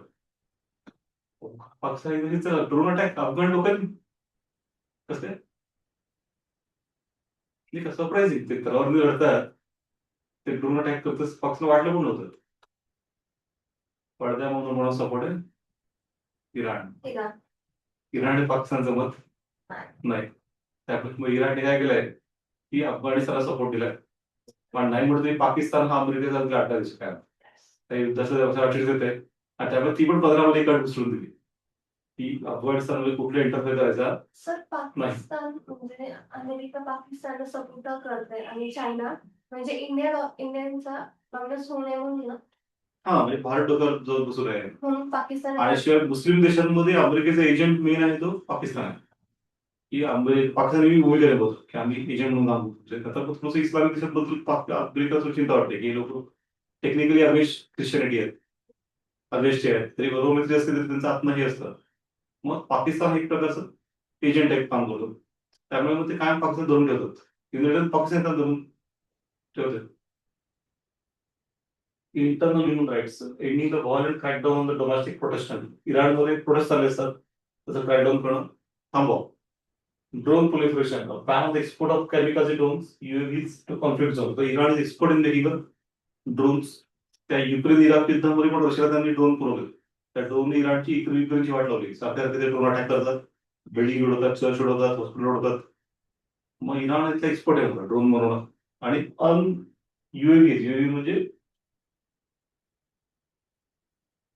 अनमॅन्ड, त्यात कोणी माणूस नसतो, त्यामध्ये उडून टाकले ते काय पडत पैसा वाया जातो, कोणी मदत करत नाही. आणि ते कामाकाजे करत कामाकाजे ही जॅपनीज टेक्निक आहे. कामाकाजे टेक्निक काय तर ते ड्रोन जाऊन अटॅक करतं म्हणजे काय, एक वर्क लाईक बॉम्ब. त्यात बॉम्ब असतो ड्रोन मध्ये, त्याचे नुसतं फोटो आणत नाही, ते जाताना डायरेक्ट आपटच. तो अँग्री बर्ड्स मधला जे गेले हो. तर ते कसं जाऊन फोडतं एखादी गोष्ट, तसा प्रकार आहे कामाकाजी. ते जापनीज नाव आहे त्या मॅगझिन. की जाऊन आपटायचं डायरेक्टली, स्वतःही मरायचं, ते ड्रोनही संपतं. म्हणजे सेल्फ हम्म? बॉम्ब. हा, सेल्फ बॉम्ब चालतं. मग हे ड्रोन खूप खतरनाक असतात. त्याचं झाड उडवू शकतो सगळं काय. तो त्या missile cum drones, missile cum arms embargo compliance, strict adheres to the international weapons trade restrictions, की तुम्ही शस्त्र कोणाला पाठवू नका. त्यांचा संशय की सगळ्या लोकांना शस्त्र एक्सपोर्ट होतात, अफगाणिस्तानमध्ये, इराकमध्ये, सिरियाला, लढव्यांना, किंवा मग हमास, हिजबुल्ला, हौथी, इराण या सगळ्या क्षेत्रामध्ये हे करतात, ते थांबवा. आणि व्हेरीफाईड डिसमेंटलमेंट, की commitment to the variable descriptor under the infrastructure, की तुम्ही कुठलंही न्यूक्लिअर आणि इतर प्रकारचं मिलिटरी इन्फ्रास्ट्रक्चर बनवू नका. तशा 15 मागण्या युएसने ठीक आहे, की तुम्हाला युद्ध थांबवायचं असेल तुम्ही आत्ताच त्या 15 मागण्या पूर्ण मान्य करा, तरच आम्ही युद्ध थांबवू, असं अमेरिकेने धमकी दिली. त्यावर इराणने काय केलं, त्यांनी उलट सांगितलं काय, तुम्हाला जर युद्ध थांबवू असेल तर आमच्या किती मागण्या मान्य करा, 5. आणि अशा प्रकारे 5 मागण्या मागितल्या इराणने, की काय मान्य झाले पूर्ण 5, तरच आम्ही युद्ध थांबवू. अशा प्रकारे यांच्यावर बघूया आपण. Sanctions lift, immediate and variable lifting of all maximum pressure in the economic and all sanctions. हे मॅक्झिमम प्रेशर इला जो मॉनिटर आहे ते सगळे सँक्शन्स काढा आमच्यावरचे, सगळे जे बंधनं घातली आहेत, आर्थिक आणि नाकेबंदी केली आहे, ते सगळे उठवा पहिले. Guarantees, the snap packs to letter, the legal guarantee that future US administration cannot unilaterally withdraw from the agreement again. की 2000 हे इश्यू आहेत त्याचे जुने आहेत. 2015 साली ओबामा जेव्हा अध्यक्ष होते अमेरिकेचे, त्यावेळी काय केलं की इराण बरोबर बैठका घेतल्या आणि अग्रीमेंट केलं, 7 देश मिळून, आणि ठरलं की इराण सुद्धा शांतीपूर्ण पद्धतीने न्यूक्लिअर हे करेल, ऊर्जेसाठी मिसाईल बनवणार नाही, आणि इन रिटर्न हे यांना दबावाखाली आणणार, असं चाललं होतं सगळं. पण ट्रम्पने काय केलं, युनिलॅटरली त्यातनं मग करारातनं माघार घेतली. मग इराण वैतागले की आम्ही शांतीत आलो प्रक्रियेत, सगळ्यांनी मिळून ठरलं काहीतरी, ते आम्ही पालन करत होतो, आणि तुम्ही काय केलं, एकतर्फी माघार घेतली. मग यापुढे गॅरंटीज पाहिजे आम्हाला, की असं जर कोणी मध्येच माघार घेतली तर त्याला शिक्षा काय मिळणार ते आधी सांगा. तरच आम्ही यापुढे अशा कुठल्या याच्यात जाऊ, त्याचं येणार नाही ॲग्रीमेंटमध्ये. Closing safeguarding probes, ending the IAEA investigation into the uncleared nuclear traces found in the old Iranian sites. He IEA मध्ये मध्ये म्हणतात की ओल्ड इरानियन साइट्स पण दाखवा, की जिथे न्यूक्लिअर होत असेल, मग तिथे काहीतरी युनियन सारखं सापडतंय की काय बघायचं आम्हाला. तर हे सगळं चालणार नाही. आयईएला जेवढ्या जागा बघायच्या तेवढं मी दाखवतो, त्या पलीकडे जाऊन कुठली आहे, काहीतरी मिळणार आहे, काहीतरी असू शकतं, अशी भाषा करणं बरोबर नाही. आयईला काही सापडलं तरी सांगावं, नाही सापडलं नाही सांगावं सर. तर इकॉनॉमिक इंडियाने साईन नाही केलं ना IAEA? काय इंडियाने कुठली पण ट्रीटी साईन नाही नाही, केली ना इंडियाने केली आहे. काय झालं की 2006 साली आपण युएस बरोबर एक युएस इंडिया न्यूक्लिअर डील केला, 1, 2, 3 अग्रीमेंट म्हणतात. त्यात आपण काय केलं की आपल्या ज्या 12 न्यूक्लिअर फॅसिलिटी आहेत, त्या 12 पैकी आपण 5 फॅसिलिटी ज्या आहेत त्या आयईए खाली आणल्यात, 12 पैकी 5. मग त्या 5 फॅसिलिटीज मध्ये आयईए येऊन चेक करते की तुम्ही तिथे न्यूक्लिअर तर बनवत नाही ना वेपन्स. पण इंटरेस्टिंग असं की उरल्या 7 आपण आयईए खाली आणल्यात नाहीये. त्यासाठी उरल्या 7 मध्ये आपण काय करू शकतो, न्यूक्लिअर वेपन्स. मग आपल्याला युरेनियम देतात ऑफिशियली देश, त्यात कंडिशन ते काय टाकतात, मग त्या 5 मध्येच वापरता येतं. 5 आपल्याला उरल्या 7 मध्ये ते युरेनियम वापरायला लावू नाही. ऑफिशियली जे युरेनियम देश आपले विकतात, युरेनियम आपण घेऊ शकतो विकत, पण त्याचा वापर फक्त आपल्या 5 मध्ये करतात, उरल्या 7 मध्ये करतात. ते वापरून झालेलं युरेनियम असतं, त्याचाही वापर करता येईल म्हणून ते परत द्यावं. नंतर त्याचाही वापर करून काही लोक पुन्हा बनवतात. पण आता ट्रिकी असं आहे की मग आपण त्या अर्थाने आयईएचं सगळं पालन करतो, पूर्ण मनापासून करतो, पण आपण अगदी डायरेक्टलीच ते केलं की 5 आयईए खाली, 7 आयईएच्या बाहेर. आता इराणचं काय झालंय की इराण हे याच्यामध्ये आहे एनपीटी, तर त्यांना असं 5-7 वगैरे गडबड करता येत नाही. सगळ्या फॅसिलिटी ठरवतात आयईए खाली, आणि त्या कुठल्याच फॅसिलिटीमध्ये ते can't create nuclear weapon grade enrichment of uranium अलाउडच नाहीये.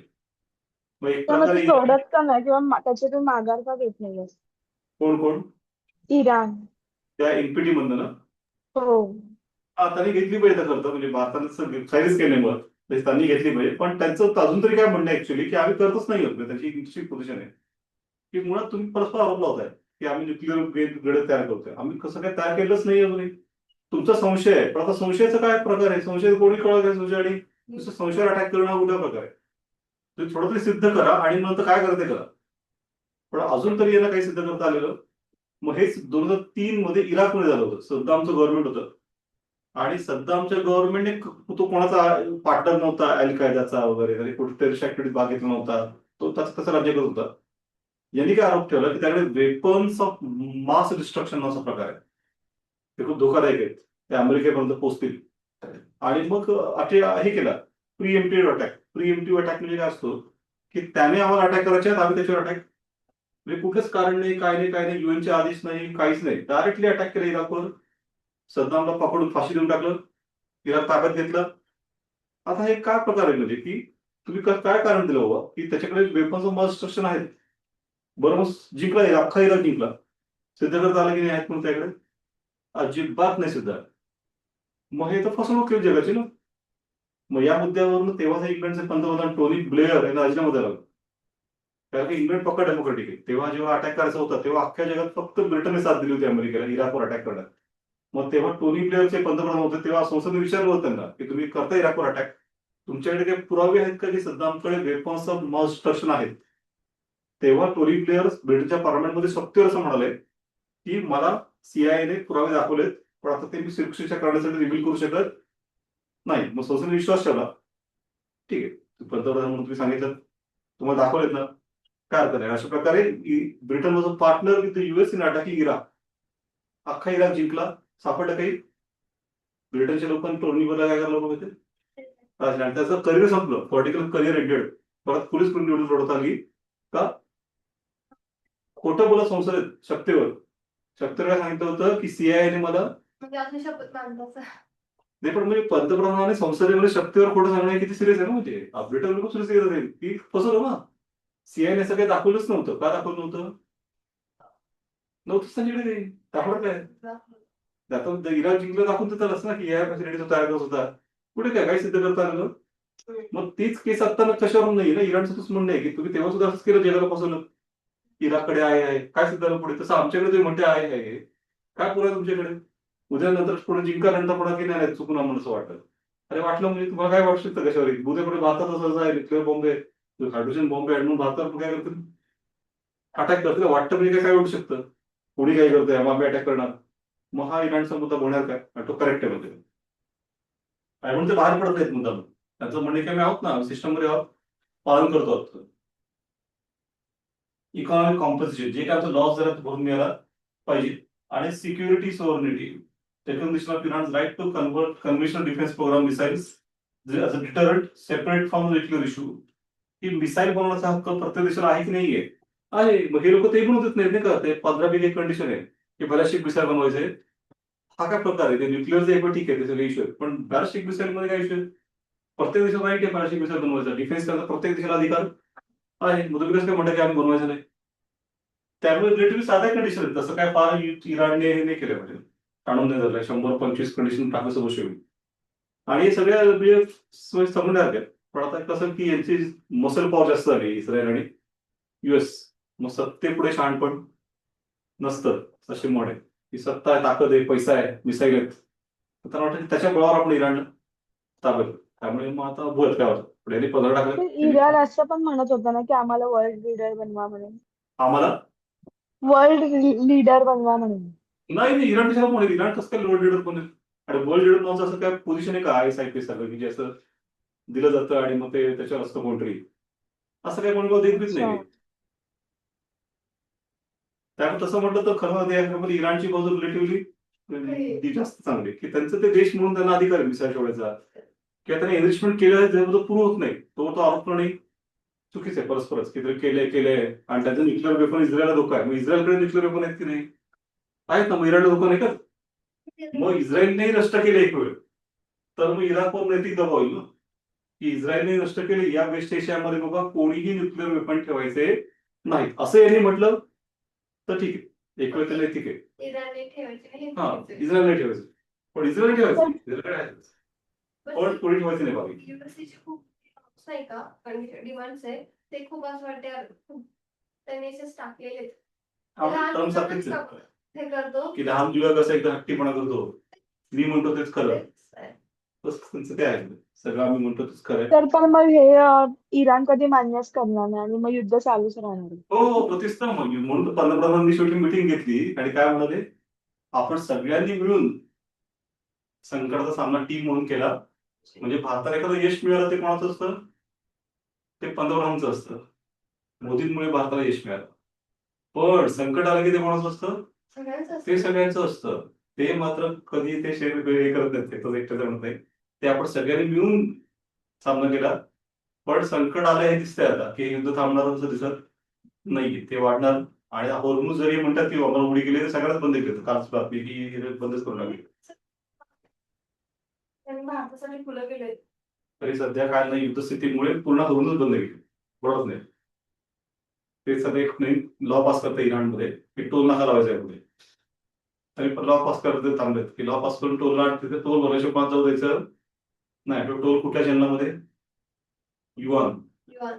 ते चीनचं चलन. म्हणजे पडद्यामागनं इराणला कोण हे करत रडवतंय, चीन. हा पण एक मोठा मुद्दा आहे.